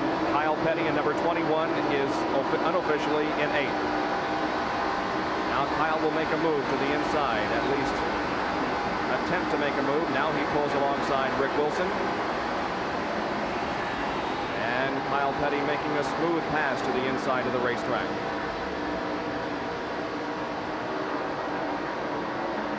Kyle Petty is currently 8th in point standings for 1987. He's right behind his father, the King Richard, right now. Kyle has won over $75,000 so far in 1987. He had that second at North Wilkesboro. There goes to the inside of Richard. Remember, Richard was involved in the Bobby Allison incident, spinning but not making any significant contact at the start of the race. Kyle was second at North Wilkes, a race that he raced into second. It wasn't given to him. It wasn't because of a late pit stop. It wasn't because of attrition. He was the second best car on the track at the end of the race. You know who the first one was.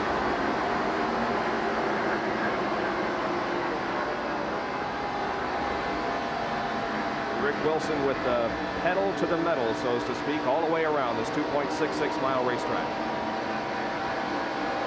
We understand that car number 50, Greg Sachs, who was running in the top 10, may be having some mechanical problems.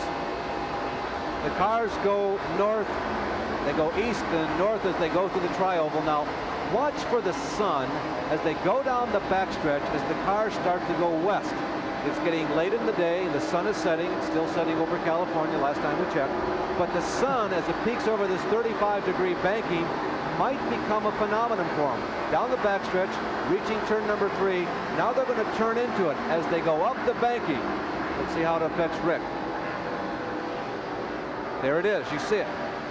And as it gets lower, it could get worse as the day goes on, and we still have about 80 laps to go. Well, of course, everyone thought that the race would be well over by this time, but instead, we are only 109 laps into the race, and look who's back out there. That's Phil Parsons. We talked to him a few minutes ago, and he indicated the crew was continuing to work on it, and by golly, that car is back out onto the racetrack. Phil had contact with Bobby Allison in that crash. And there's a piece of Cale Yarborough's car on the back deck of Phil Parsons' car. Watch the next time we see a rear shot of it. You can see a half a Hardy sign. He's got a part of Cale Yarborough riding with him. See there? By golly, you're right. So that's the Hardy's Copenhagen car now, yeah. Although Copenhagen, of course, the official sponsor of that machine. Phil trying to pick up some valuable Winston Cup points that may help him as the season goes along. There's a leader, Davey Allison. Bobby Allison involved in a spectacular crash early. Davey trying to pick up in his father's footsteps and win here this weekend. Bobby, of course, was the winner a year ago in this race. Bill Elliott is second and Terry Labonte third. Davey has not run the last 3 short tracks. He's crashed twice. As a matter of fact, the last time that we saw it was at Darlington. Remember that big fire when Davey went through the inside guardrail? No injury any time. He's had 1 top 5 finish and 2 top 10s. Could he win today?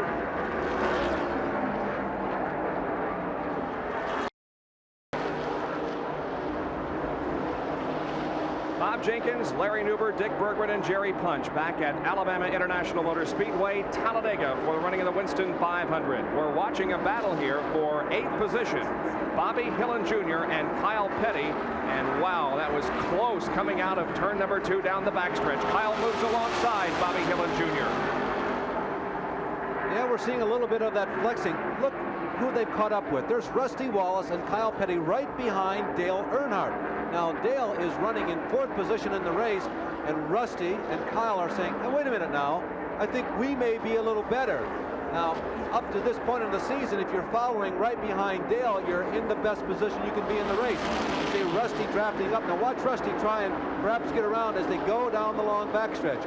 Rusty Wallace, Kyle Petty beginning to show a little bit of a surge in here as we approach lap number 115 of 188. Well, Rusty Wallace looking very good. He started 14th and is now up to 5th. This is 5th, 4th, 5th, 6th, and 7th here. There's Rusty Wallace in the Kodiak car in 5th position. It's been a struggle apparently all week long for Richard Childress, Kirk Schomerdine, and the crew for Dale Earnhardt. They've made some last-minute engine changes, some chassis adjustments yesterday. They had the engine out all day on Friday, and you didn't know for sure that they were having deep trouble or it was just a superficial thing, but we all sensed that they didn't have the superiority that they had in the first 8 races this year. We mentioned a while ago that Greg Sachs may be suffering some problems, and indeed he is coming into the pit area and will be pulling behind the wall. Greg was in the top 10 and running a very strong race. There is Kyle Petty in car number 21. Yeah, race drivers make a lot of money when they're out there on the track, but they earn it, and they also give some of it to other charitable causes. We talked to Kyle Petty about that. Program, a very special program that your sponsor has for some very special kids. Can you tell us about that? Yeah, we've did most of the sponsors, you know, the major sponsors have incentive programs for the drivers and the teams and the crews and stuff. And, you know, if you win a race, it's a $10,000 bonus. If you win a major televised race like Daytona, it was $100,000. And what we did, we took our bonus program pretty much and put it back into Citgo. And what they did in turn started a Race for Life type deal where they donate the money to MDA.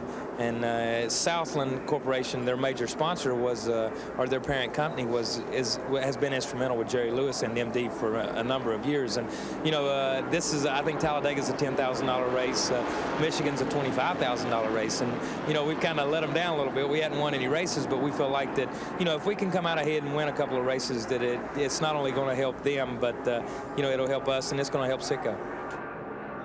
So that's the story from Kyle Petty, as he is very much in contention for this race on the lead lap. The yellow has come out because of more debris on the racetrack. Let's go to Dick Berggren.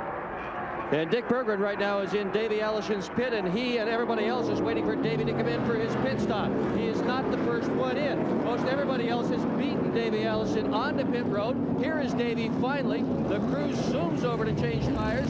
This is a crew that's taken a rough rap for their pit stop. They had a tough time at Daytona. They've had a tough time in general doing pit stops. They really want to do these things well, and right now is when it counts. Davey Allison, 4-tire change, fuel. Davey Allison in, he had been your leader. Joey Knuckles, crew chief, on the left front, tightening it up. We're also looking at Bill Elliott. He is in for a tire change and fuel as well. Allison still not off the jack. Down pit road to Jerry Punch. Well, Bill Elliott and Terry Labonte both pouring down pit road, and it looks like Elliott may make it, but Dale Earnhardt will slide by Bill Elliott. 4-tire change all the way around. Earnhardt, Wallace, Elliott, Labonte, Davey Allison, Bobby Hillin. That's how they came out of the pit area. Not the last pit stop. There'll be at least one more. But is the Childress crew beginning to come through? Earnhardt out of the pits first. 188 laps will make up this Talladega 500, and 117 are complete as we'll resume our live coverage after this. Still under caution because of debris on the backstretch, and the leader now, well, is going to be, I guess Davey Allison has moved around both Dale Earnhardt and Rusty Wallace. In any case, Rusty Wallace is doing a great job. Let's try to, okay, we will not attempt to reach him on the radio because he's going to be conferring with his crew chief, and we don't want to be privy to any of that information. So well, wait a minute. I'd like to be privy. Well, it might not be fair to the other competitors. Yeah, absolutely. Yeah, we went through that at Pocono with Al Unser Jr. That's right. A few years ago. Rusty has had a very good day, by the way. He's hung on in there at the top 10 on the lead lap. Well, next weekend, we're going to be at the Indianapolis Motor Speedway. ESPN on May the 10th will have live coverage of the Indy 500 time trials next Sunday beginning at 6 o'clock Eastern Time, the final hour of time trials. And then we'll be back the next weekend with continued coverage of preparations for the greatest spectacle in racing, the Indianapolis 500-mile race. We hope you'll be with us next Sunday afternoon. And of course, all during the month of May, we'll be showing you historic films of the Indianapolis 500-mile race. And of course, we'll continue to update you every week on what goes on at the Speedway, the Indianapolis Speedway on Speed Week. Those historical films will be subject to our coverage of the Stanley Cup playoffs. So check your local listings and continue to watch ESPN for the schedule of those historic films. Now let's try to contact Rusty. Rusty Wallace, this is Larry Nuber up at ESPN. Looks like you still got a shot. You guys are hanging in there. You're with the leaders. Yeah, Larry, the car's doing real good today. The Kodiak's Blue Max Pontiac owned by Raymond Biddle just seems to be doing everything perfect. The crew hit the combination right today. Now I just got to fulfill the job and burger on home. Rusty, there's at least one more, maybe two more pit stops. Are you guys going to try and maintain what you have, or is there still room for improvement? Well, Larry, I don't think there's any room for improvement right now. The car was handled its best it did all day in that last set of tires. My tire guy can keep those tires coming like that. We'll be looking good. Rusty, is there one driver that you're going to try and follow? Do you feel one man is the stronger, or are you going to run your own race from here?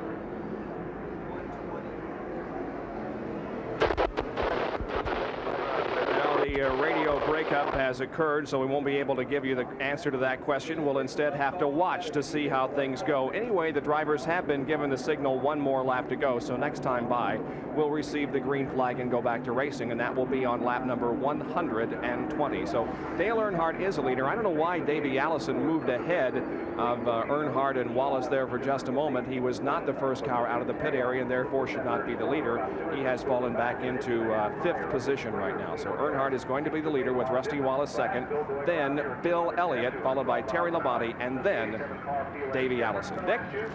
Well, I'm with Dave Allison's pit. He is all the way at the far end of pit road, and that is proving to be a disadvantage for him. See, what happens here is Davey has to get out of the gas and slow down a whole lot to come into his pit. And what happened last time was, as he was doing that, about 10 cars just blew right by him on the way to their pit. As a result, they were also able to beat Davey out of pit road. Now, they selected this particular pit position because it has an opening, it's near the garage, and they wanted to have plenty of room to accelerate down pit road. But it's hurting them today. We have at least one more pit stop to go, very likely as many as two more pit stops to go, and these guys are at a disadvantage just because of where they're pitting. Bob, I think the window has expanded. They should be able to make one more pit stop. We're completing lap number 120 this time. If you go 35 laps, you should be able to go 38. That's going to put you up to 155, and that's 33 laps from the end.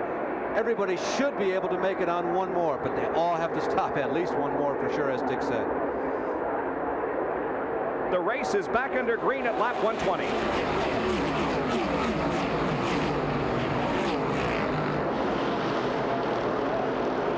Now we're going to see how strong Dale Earnhardt really is, and whether the Fords of Bill Elliott and Davey Allison are more superior. There is Elliott rather, moving to the inside, and let's see if he makes a pass on Rusty Wallace and Earnhardt. He's by Wallace. They go into the 33-degree banking of turn number 3, and Elliott has second position, at least for the moment, although Rusty is right alongside. Davey Allison also right there behind Rusty and Terry Labonte.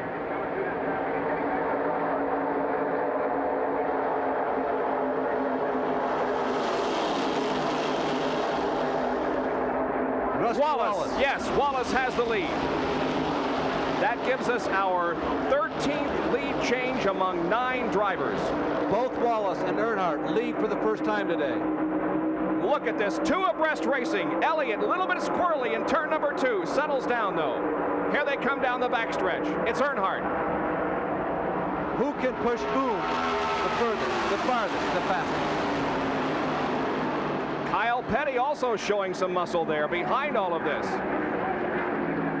There is Kyle on the low side of the racetrack, below Lake Speed. Davey Allison encouraging Dale Earnhardt along. Bill Elliott pushing Rusty Wallace, and Terry Labonte trying to pick a hole. Which lane is the faster? Oh, it was too close to call. I think Wallace will get credit for leading that lap also, but it was close with Earnhardt. Rusty washes high. Look at Elliott. Earnhardt. Elliott low side passes. Rusty though hanging right in there. Look at this great competition. Down the backstretch, Davey Allison is right on the back bumper of Bill Elliott. And now Allison goes for it on the low side. Look, oh, they almost touch. Unbelievable. Allison has the lead. Kyle Petty is coming on the low side. Too good to talk about. Boy, we got to settle down. We're still 68 laps away from the end of this race.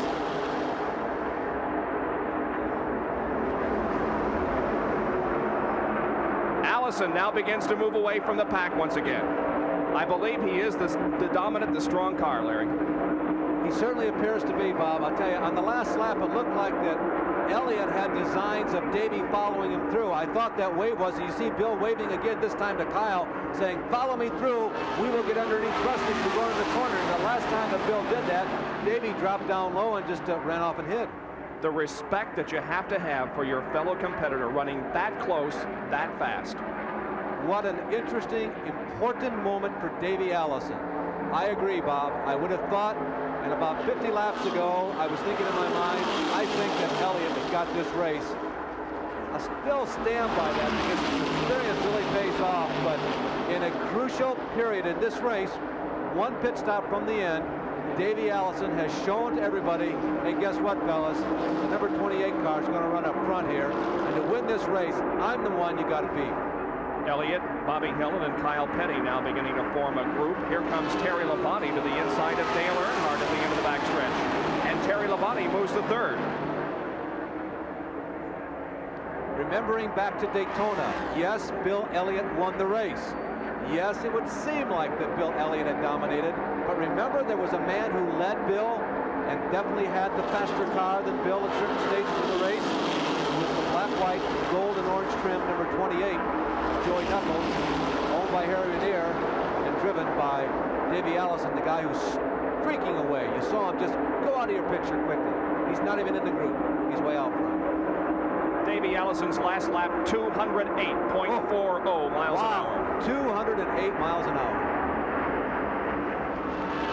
We invite you to stay tuned for Sports Center following the Winston 500, which of course is running way long because of our 2-hour and 38-minute delay because of a crash involving Bobby Allison. He was uninjured, but it tore down some fencing that they had to repair. Chris Berman will report on Dr. J's final basketball game on Sports Center. Join us for that right after the conclusion of the Winston Cup race. Let me go back to something, Bob. 208 miles per hour you guys drew on that? Yes. 208 would have put it about 15th on the grid, and that is a clean 2 or 3 miles an hour faster, I think, than most people would have liked this pace to be. Davey Allison is really giving them all something to shoot for. Boy, he sure is. That is a strong race car, and we could very well again see this afternoon a first-time winner emerge from this race here in Talladega. There's a battle for second. It involves Rusty Wallace, Earnhardt, Bill Elliott, Terry Labonte, and Kyle Petty. All 5 of those right there, and so is Bobby Hillin. Now remember, Rusty said, hey, this is it. I don't think there's any room for improvement. This is about the optimum that I can run. He is able to lead the pack, except he can't catch Davey Allison. that is true that Rusty's car is about maxed out, that means that everybody is probably showing everything that they have. I doubt that any holds are being barred at this point in the race. I'm a little surprised at Bill Elliott. He is content, for the moment at least, to settle there in 4th spot, although being challenged for that position by another Ford driven by Kyle Petty. You know what, though, Bob? I'll tell you what. I'll stick with Elliott as the favorite in this race. Well, I don't know about that. We'll see. Earnhardt passes Wallace for 2nd. Here comes Kyle Petty challenging Bill Elliott. Earnhardt now 2nd, Wallace 3rd. Petty 4th, and Elliott 5th.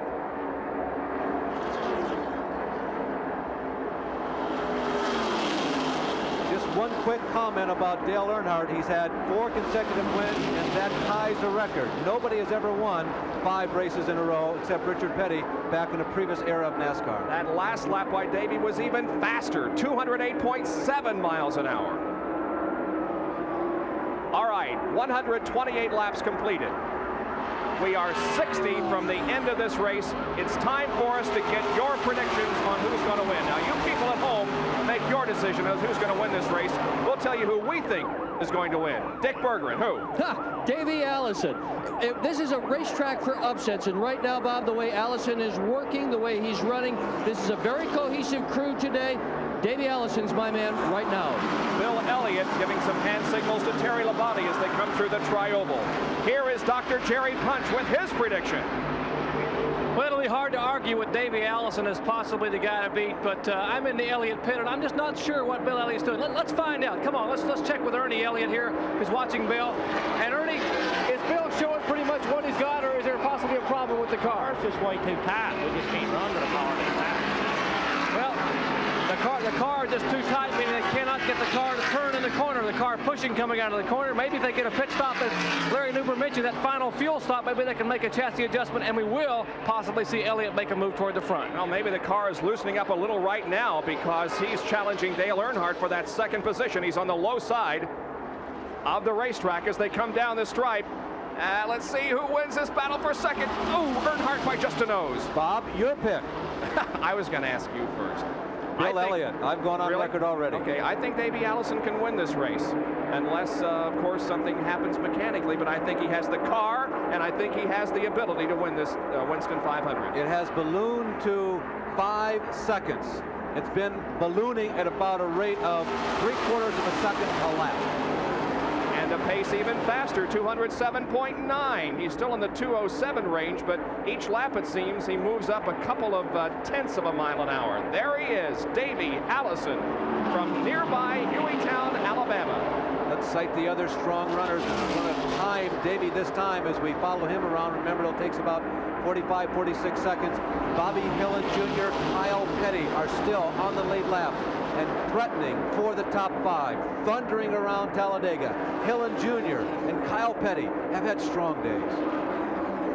Bobby Allison, I'm sure, watching all of this. This will be somewhat of a consolation after his spectacular crash here on the main straightaway, Bobby Allison's, in which he was not injured, but it caused a delay of 2 hours and 38 minutes because of torn catch fencing that you see there on the left side of your screen. 100 feet of that came down as Allison's car got airborne and went right into that fencing, which kept it from going into the grandstand. Here's the lap, 45.9 seconds.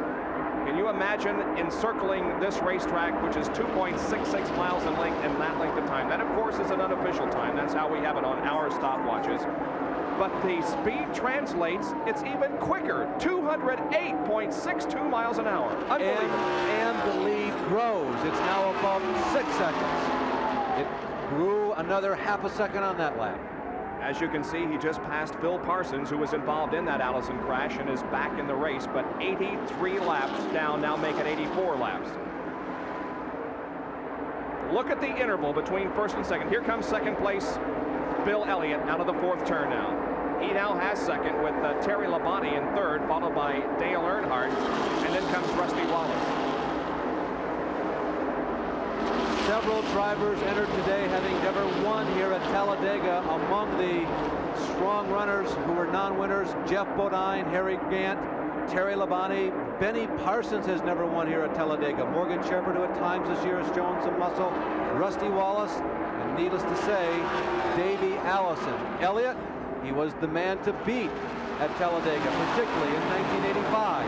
1986, he was fast, but he was with a group of people, a group of very strong runners that included himself, Terry Labonte, Jeff Bodine, Harry Gant, Cale Yarborough, and Darrell Waltrip. Listen to those names. I'll say them again. Elliott, Labonte, Bodine, Gant, Yarborough, and Darrell. Their best combined finish among all of them last year, 21st, Harry Gant. We're timing Bill Elliott. We have a car whose engine appears to be letting go just ahead of Bill Elliott. That's the Rick Wilson car, number 4. We continue to watch the action. We don't know whether or not it's going to necessitate a yellow flag. Harold Kinder has the yellow Michael in Waltrip. hand. Michael Yes, Waltrip. it is Michael Waltrip, but it's not Rick Wilson. It's Michael Waltrip, whose car this weekend painted similarly to Rick Wilson's. Yeah, painted that way, by the way, because we are told it is the base color of a potential sponsor that they are pitching. No yellow. Michael Waltrip appears to be able to make it to the pit area. The pace car pulled out onto pit road, but is now backing back into its stall, and we will not have a caution. We have 53 laps to go as Waltrip limps to the pit area. Now Bill Elliott has really separated himself from third place Terry Labonte as Elliott's charge and the attempt to catch Davey Allison is continuing. The lead has shrunk for the first time. It's down to 5 seconds. Bill Elliott moved up 1.7 seconds on a single lap. So Bill Elliott begins to come on. Bob, it's also time to bring up the Winston Million. Remember, Elliott won it 2 years ago. At the start of today's race, there were 40 drivers who had a shot at the Winston Million. Some better shot than others, of course. At the end of today's race, there will be only one. Well, there might be two. If Davey Allison wins this one, then both he and Bill Elliott. Remember, you have to win 3 of the big 4 races on the Winston Cup schedule. If Bill Elliott wins today, there will be only one who is a candidate for this year's Winston Million. And there is Elliott, whose car now may be loosening up to the point of handling better and therefore running faster, because he is closing in on Davey Allison, but Allison still with a relatively healthy lead at this point. The Ford Thunderbirds, at one time they were at a distinct disadvantage in terms of fuel mileage, but because of research and development, they seem to have caught up with the GM cars. It has something to do with water jackets that have been inserted around the pistons, which draw heat out of those pistons, allowing them to run cooler. They get better gas mileage. And they seem to be on a par now with the General Motors product. Can Bill Elliott catch Davey Allison? Well, we're going to answer that question in the next few laps as the concluding laps of the Winston 500 are being played out here in late afternoon in Dixie, Alabama. Now NASCAR and an ESPN Track Fact. This Track Fact is brought to you by Robert Bosch Corporation, makers of Bosch Platinum, the ultimate spark plug. After 2 shoulder injuries, Jeff Bodine changed the seat in his race car. Now, most seats only have support here in the torso area. When you hit the wall hard, pressure is all right here, and it can break ribs, and it can also cause a shoulder separation. But look what Bodine has done. He's put extra bracing here against which the shoulder can reside. That helps prevent shoulder injuries. In addition, he's also padded his shoulder harnesses. And if you're going to hit the wall at 200 miles an hour, you need all the padding you can get. Bill Elliott is reeling in Davey Allison. He's reduced the interval between himself by about 2 seconds. Allison in the lead at the moment with Elliott running second. 138 laps complete. Stay with us for more.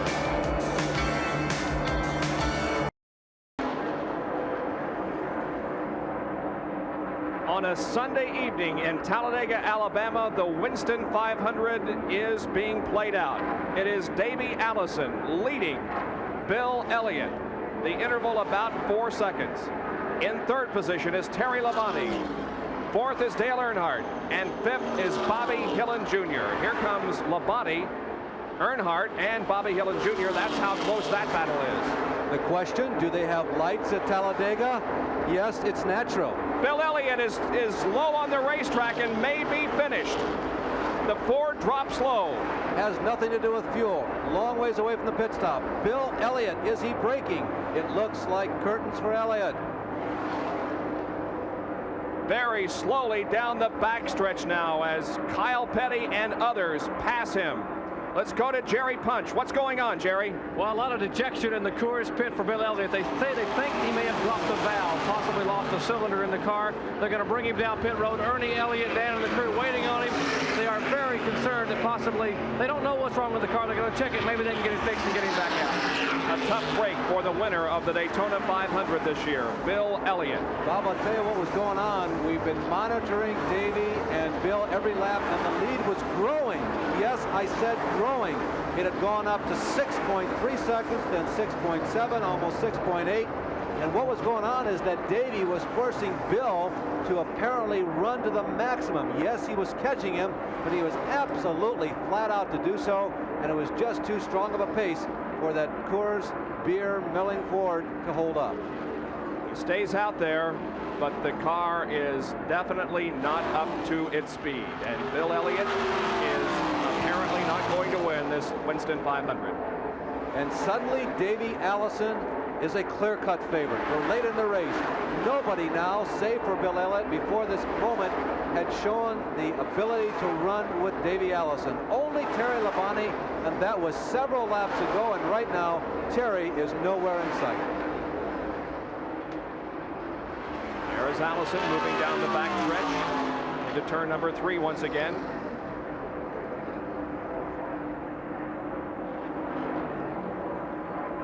Let's go back inside the Rick Wilson car, sponsored by Kodak, and we thank Kodak for their promotional assistance and consideration in providing these tremendous pictures from there. Not only do they give us great pictures as far as still photography is concerned, but boy, some great shots from the Rick Wilson car. Thank you, Kodak. Sterling Marlin directly behind. Jerry, you got a confirmation on Elliott's problem? Well, we have. Ernie Elliott has been on the headset with his brother Bill, and apparently they feel that what we speculated was correct, that they have indeed dropped the valve. They're on 7 cylinders, the engine running very sourly as he comes by. Each time he comes by, they pull the headsets off and listen and just shake their heads in dejection here in the Elliott pit. He's still out there on the racetrack, but it's all over for Bill Elliott. Bob, you start thinking about points as we continue to ride with Rick Wilson.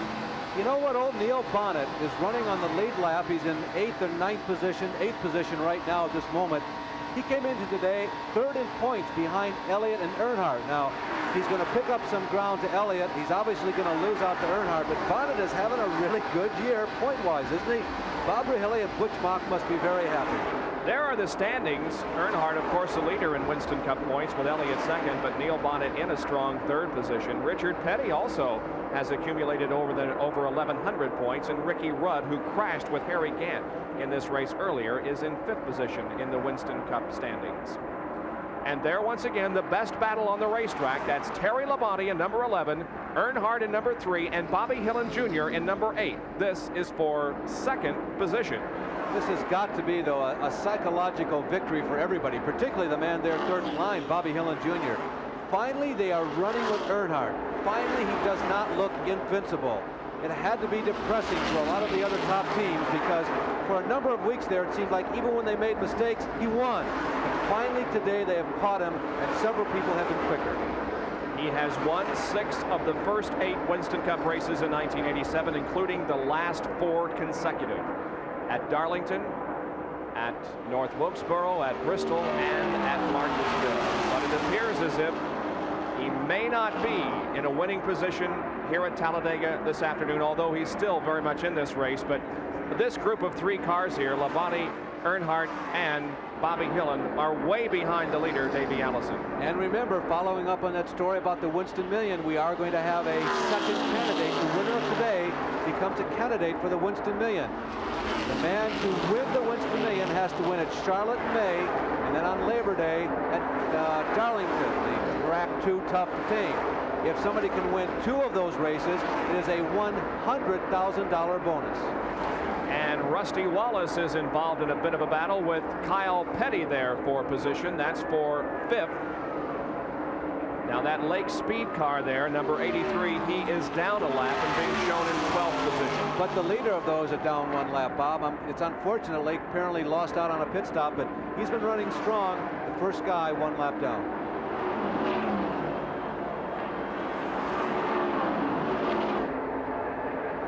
So the evening is drawing nigh, although we still have maybe an hour and a half of sunlight left. We're definitely going to be able to finish this race, and we thank you for staying with us throughout this very long afternoon of auto racing here on ESPN. We'll be right back.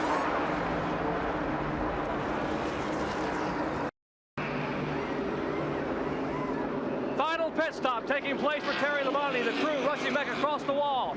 37 laps to go. Labonte getting a push down pit road to the Budweiser Chevrolet. He should be able to make it the rest of the way on fuel. That pit stop for Terry Labonte. Let's go up pit road to Dick Berggren. Davey Allison still is not here. They're ready for him. They anticipate his arrival at any moment. Allison has managed to go further on the racetrack. That is key. They are close if they have to go all the way to making this thing. We still do not see Davey Allison on pit road, but he is due here momentarily.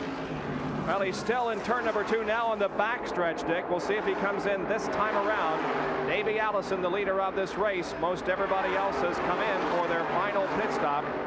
Bob, they're right at the outer limit, and Allison, well, I thought he was slowing down, but I guess you just lose the illusion of speed when you watch him all day. Well, he is slowing down to come into the pits, but I don't think he slowed down prematurely. Here he comes, Dick.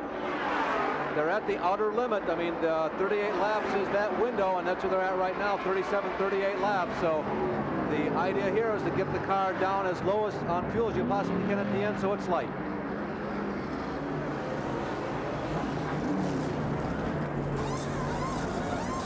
The crew goes to work, led by Joey Knuckles. They change rubber on the right side of the race car. That's Joey leading the task force there on the right front tire. Let's see if he moves around to the left side. Whips the hose around. They're very happy. Apparently the balance of the car has been just perfect. It's been running smooth and fast. They did not change left side rubber. That's an indication that the car has been running flat level on the racetrack as it goes around the 33-degree banking. 17-second pit stop for Davey Allison. They should now be able to go to the rest of the way to the checkered flag.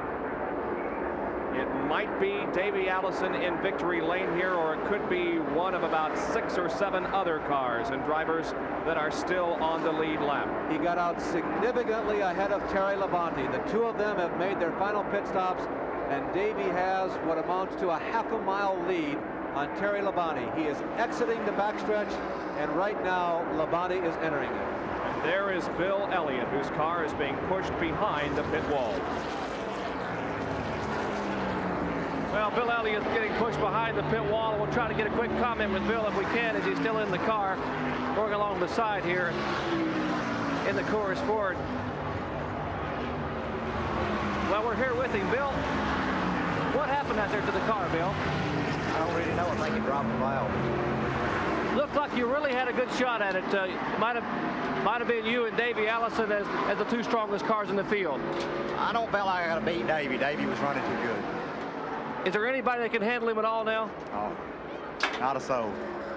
Well, that sums it up right there. It looks like it's going to be Davey's afternoon. Bill Elliott. All right, thank you, Jerry, and thank you, Bill, for taking time out to talk with us. I know that sentiments aren't too good at this time, but there will be better days for Bill Elliott, we know. So Bill thinks that nobody can touch Davey Allison, that if his car holds together, Davey Allison is going to win his very first Winston Cup race. Will he? Well, stay with us and we'll answer that question now this break.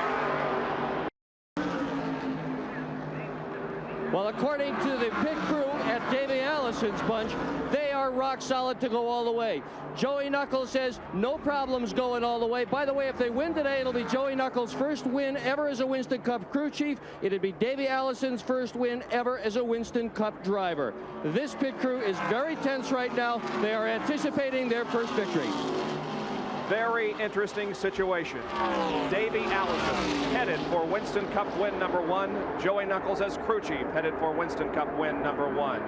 Bobby Allison had a brush with, well, fate. Yeah, it was really scary. His accident here in the tri-oval about 20 laps into this race. The car airborne, going upside down in the catch fencing. The car never really going over, but the bottom part of the race car hit the catch fencing.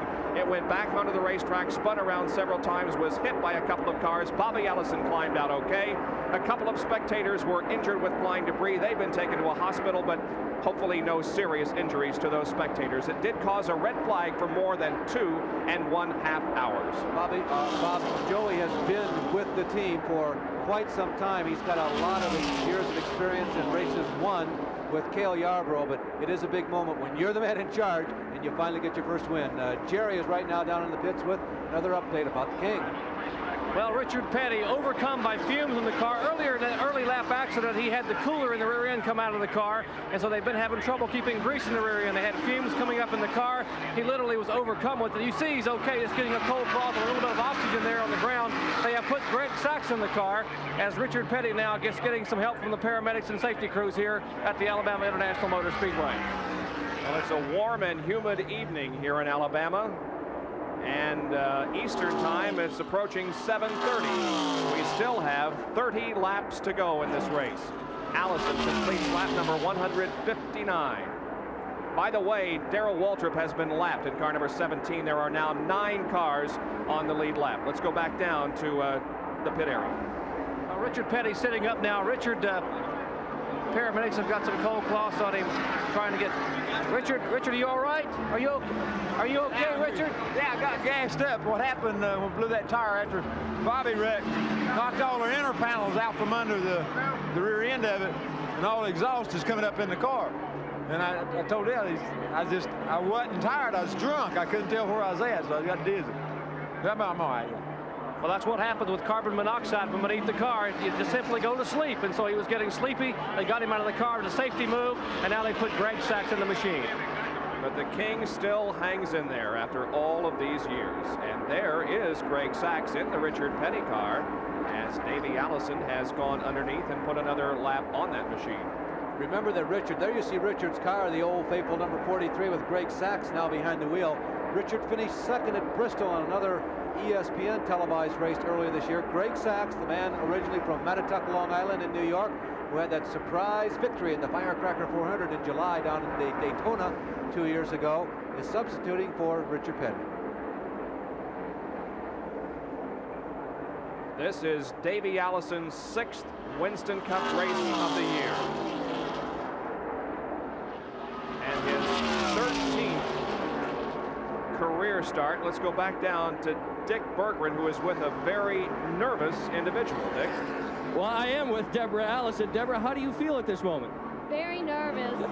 That's what they said on top. What are you thinking at this point? What's going through your mind? I'm trying not to get too excited, but I just hope he can do it. I just hope he stays out front. But you've been here before when your husband has won at Talladega. You've been here before when Davey has won at Talladega. I was here when he won the ARCA race, but this is just great. I mean, this is just so much better. Crash in turn 2. We've got a problem in turn 2. A car sliding to the bottom of the racetrack. I believe that's Ken Reagan, is it not? Yeah, Kenny Reagan, number 77. Did not see it develop. There was some flame as the car was coming down the banking. Apparently, it has snuffed out. Now, the interesting move here is, if there is a move by everybody, will everybody pit? Will people try to make last-minute adjustments in an effort to catch Davey Allison? Will Davey come in? Are they completely happy? Have they saved one set of tires? We have seen many Winston Cup races won at this very moment. One car is dominant, everybody pits late in the race, and somebody, usually one of the veteran crews, pulls a rabbit out of their hat. Lap 164, and regardless of any adjustments in the pit area, it is going to bunch up the field, and Davey Allison is going to have a rear view mirror full of Terry Labonte and Bobby Hillin Jr. and Kyle Petty and Dale Earnhardt. 25 laps to go. Looks like everybody is looking down low. They'll all be coming here to pit lane. Now, what if Davey Allison, Joey Knuckles and crew, they're not the first one out? Will he still have the oomph to get around everybody? Darrell Waltrip momentarily caught up behind him. He probably forgot for just a couple of seconds there that Davey pitted down near turn number 4. They're going to put new tires on the right side of the car.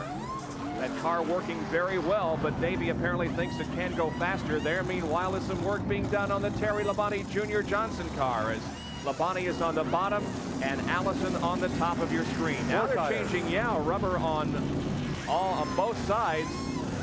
Junior Johnson himself doing some work on the passenger side of the windshield on the Terry Labonte car. Davey Allison's work is completed. He goes back out there. Terry Labonte remaining, though, in the pit area. There he goes. Excuse me, Bob. All of Joey's years, look at there. Earnhardt beats them out of the pits. They beat Hillen Jr. out. But Dale Earnhardt is the first one out of the pits. All of Joey Knuckles' years of experience paid off over the years with Cale Yarborough. Obviously, there was no choice. He had to change the tires because they figured everybody else would. He had to go with new rubber. A yellow flag is out, the 9th caution period of the afternoon, because of an incident up in turn number 2 involving Ken Reagan. The crowd remains for the finish of the Winston 500.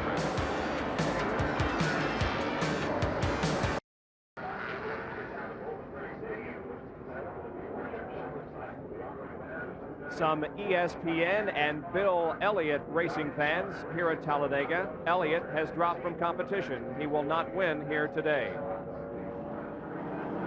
Well, NASCAR, we understand, has just announced that in 10 more laps this race will end, and that is because, I assume, of darkness. It will be 10 laps from the point of the green flag. It is getting rather dark here, but we're only 21 laps away from the official finish of the race, but they say in 10 green laps, and it will be ending. Boy, that really does scramble everybody's mind just a bit, because Davey Allison was sitting back there thinking, hey, I know I've had the superior car today. I've got 20 laps. I can take my time.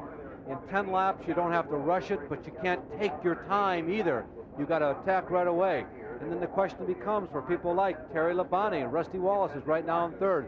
As we're looking at Kenny Reagan, remember Kenny Reagan had a serious back injury. He broke his back in a motor crash a couple of years ago. But back to the leaders, has somebody gotten one of those magic set of tires? And will a car that has not been the superior machine today suddenly emerge? Could it be Kyle Petty? Earnhardt now comes out of the pits on the pole. Neil Bonnet has remained on the lead lap. So is Kenny Schrader. They're still having trouble keeping that front end taped down. And Dave Marcus tenaciously held on to the lead lap. Bobby Hillen Jr., the cars in the lead lap will be on the outside row. One more lap and we'll go back to green, and then 10 green laps and this race will come to an end. That's Dale Earnhardt on the high side. Now, in case you're wondering, everybody's got radio, so NASCAR has checked with all of the crews, made a special effort to get to everybody and say, tell your driver, when we go green, 10 laps, everybody knows exactly what the situation is. And that will be 10 laps, not necessarily 10 green laps, but when the green flag drops, 10 laps from that point and the race will be over, even if we have a caution. So you can bet that Davey Allison is going to be going to the front in case there is another accident or something that would cause a yellow to come out for those remaining laps. Wow. I tell you, this is an unusual situation, and it does put a lot of pressure on the drivers, particularly the younger drivers like Davey Allison and Bobby Hillen Jr.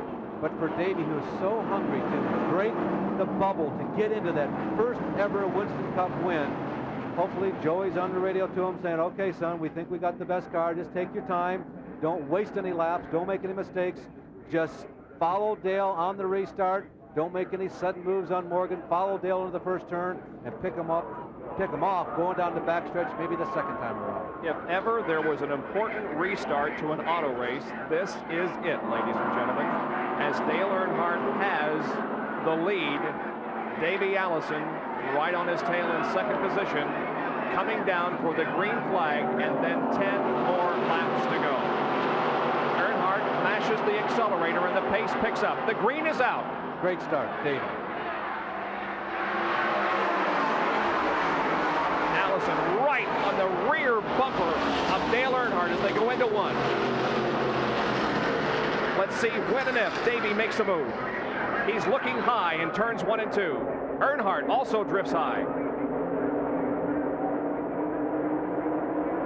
Off the second corner, down the flat backstretch at Talladega, Allison makes the move to the inside.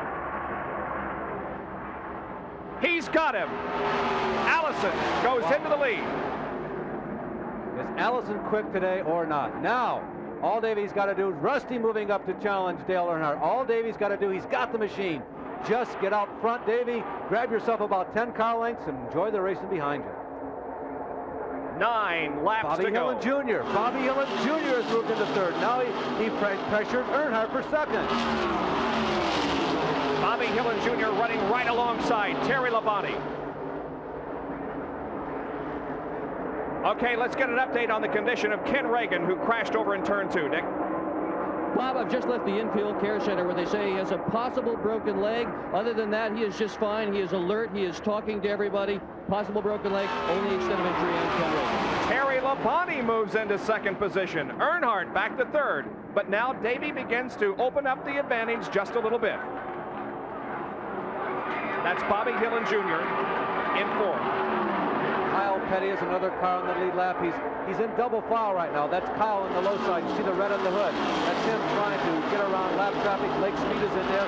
Lake's still running strong, but he's a lap down. 8 laps to go. Darrell Waltrip is right in there also. Darrell, one of the leading lap cars, but no chance to win. There's the leader, Davey Allison. Second, Labonte. Third, Earnhardt. Fourth, Hillin. Fifth, Rusty Wallace. Davey Allison, no doubt, calling on some of the experience that he gained in winning ARCA races on this racetrack. Takes that, well, you want to call it a Neil Bonnet line or a Grant Adcox line down the backstretch, snaking down the back straightaway, making sure that nobody is gaining that unfair advantage, picking up on the wind that Davey is breaking. Davey is saying to everybody behind him, hey guys, do your own work. I'm out here all by myself. I'm trying to win this race. I don't want your help. I don't want to give any of mine to you. 7 laps to go. 207.90, the pace set by Davey Allison as he leaves everybody in his trail. Davey has finished in the top 10 twice this year. He finished 9th at Rockingham and 5th at Atlanta. This could be his very first Winston Cup win. There's the battle for second. 4 cars involved. Allison, his best 85 finish, 10th here at Talladega. His best 86 finish, 7th here at Talladega. His best 87 finish, not determined yet. Allison crosses the stripe. 6 to go. Attention begins to focus to the jockeying for second. What a terrific race this would be for the win if it weren't for Davey. Earnhardt does not have the strongest car in that group, but he is an outstanding motor racing driver. Dale Earnhardt is tremendous. He is carrying this car. Not that it's limping, but right now Wallace and Terry Labonte are faster, and it looks like Bobby Hillin Jr. is also faster. Remember, Bobby is so good on this racetrack. Earnhardt with the weaker car, but because of deft driving and picking just the right spots in the racetrack, he remains a potential for runner-up. Earnhardt's streak may be ending here this afternoon. He's won 4 consecutive Winston Cup races. He's third right now and being challenged heavily by Bobby Hillin Jr. There are 5 laps to go around this 2.66-mile racetrack that has provided just about everything you could expect in auto racing for us this afternoon. And there's a great ARCA race that was run here yesterday that will be on ESPN May 23rd. We want to urge you to watch that race.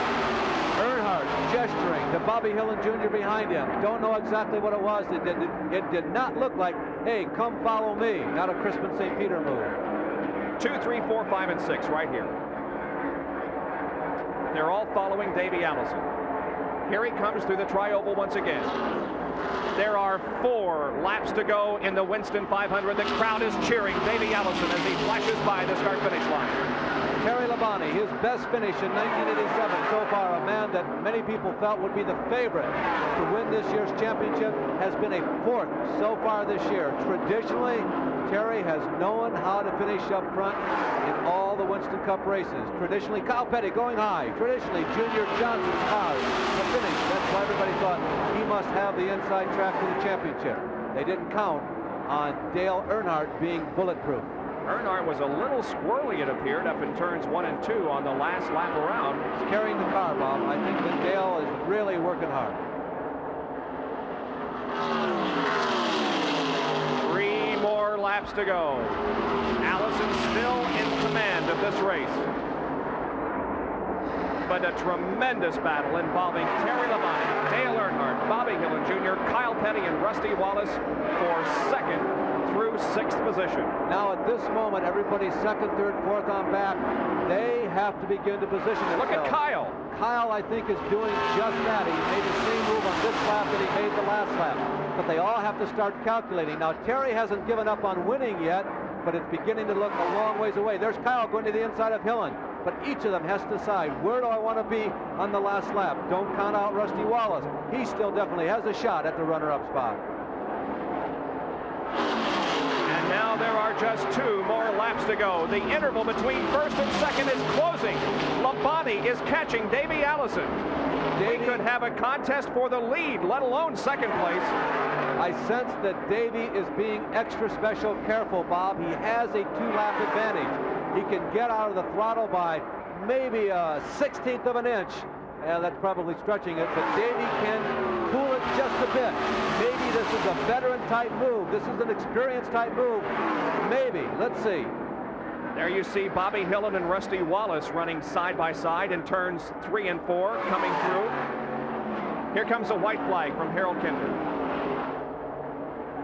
When he crosses the stripe, 2.66, there it is. 35 degrees, miles to go.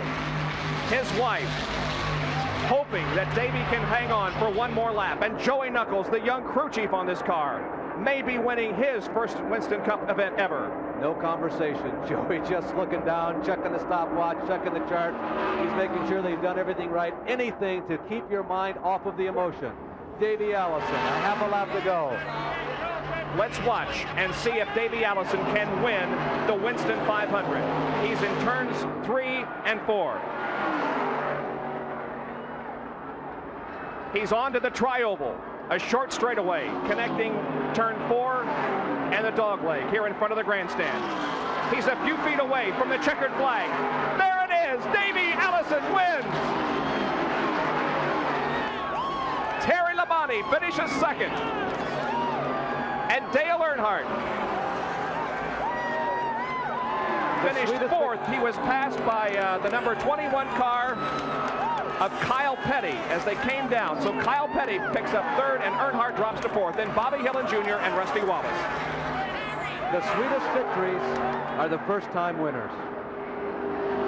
What is it about Talladega that produces these first-time winners? The high sign from Dale Earnhardt. He leaned out the window and gave the okay sign to Davey. He said, young man, you drove yourself one heck of a race.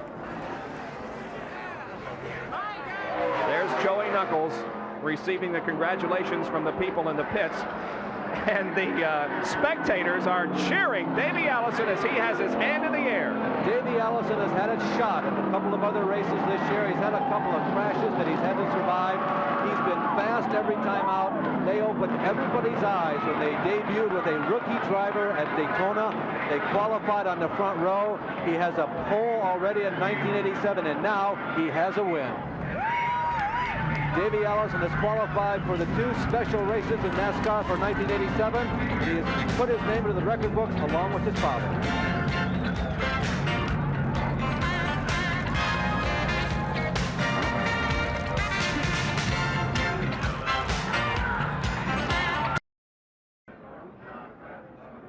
It's a happy victory lane here in Talladega, USA, and our winner interview is being brought to you by the Goodyear Tire and Rubber Company. No matter how far you go, Goodyear takes you home. Let's go to victory lane. We got Davey Allison in victory lane and getting his 5th win here at Talladega, Alabama, trying to get unhooked, and the crew absolutely mobbing him. He's still shaking hands on the other side of the car. Davey trying to get unhooked, and Davey, a tremendous race. Congratulations. I'll tell you, Jerry, this Haviland Motor Oil special here, I'm going to tell you what, this thing just been awesome all day. These guys did a super job on this car, and I could do anything I wanted to with it. I'm going to tell you what, I'm just tickled to death. Well, Bill Elliott said he thought he was the only one that possibly could handle you as he's trying to look for his cap. There he gets the sponsor mark put on his head, and they're still celebrating. Davey, it looked like possibly you and Bill Elliott were the only 2 that could run together out there. Oh, Bill, he was pretty strong right there at the first of the race, and I just tried to ride along with him and keep my car ready for the end of the race. and there toward the middle, everybody started running side by side, and it let me get away. Let me just take it easy on the car all day, and that saved it for the end. And I'm going to tell you what, this Howland Motor Oil Racing team they're the best, I'm telling you what. Well, they're pumped out here. Not only does he win the Winston 500, he now is the newest entry into Winston, the richest race per mile in NASCAR, coming up in a couple of weeks, $600,000, and he bumps Buddy Baker from that race. Davey Allison climbs from the car. The fortunes of the Allison family celebrating in victory lane. Well, champagne all over the place, but happiness in the victory lane area as Davey Allison wins, followed by Terry Labonte. Kyle Petty was third, Dale Earnhardt was fourth, and Bobby Hillin Jr. finished in fifth position. Just a tremendous race here this afternoon at Talladega. And it began a real busy month as far as motorsports is concerned here on ESPN. Today's Winston 500 has been brought to you by the heartbeat of America, today's Chevrolet. By Kodacolor VRG Film, unsurpassed color and print film, Kodacolor VRG Film, the color of life. And by the 20-mile-a-day comfort of Red Wing shoes and boots. Our congratulations again to Davey Allison. For Larry Newberg, Dick Bergman, and Jerry Punch, this is Bob Jenkins. So long, everyone.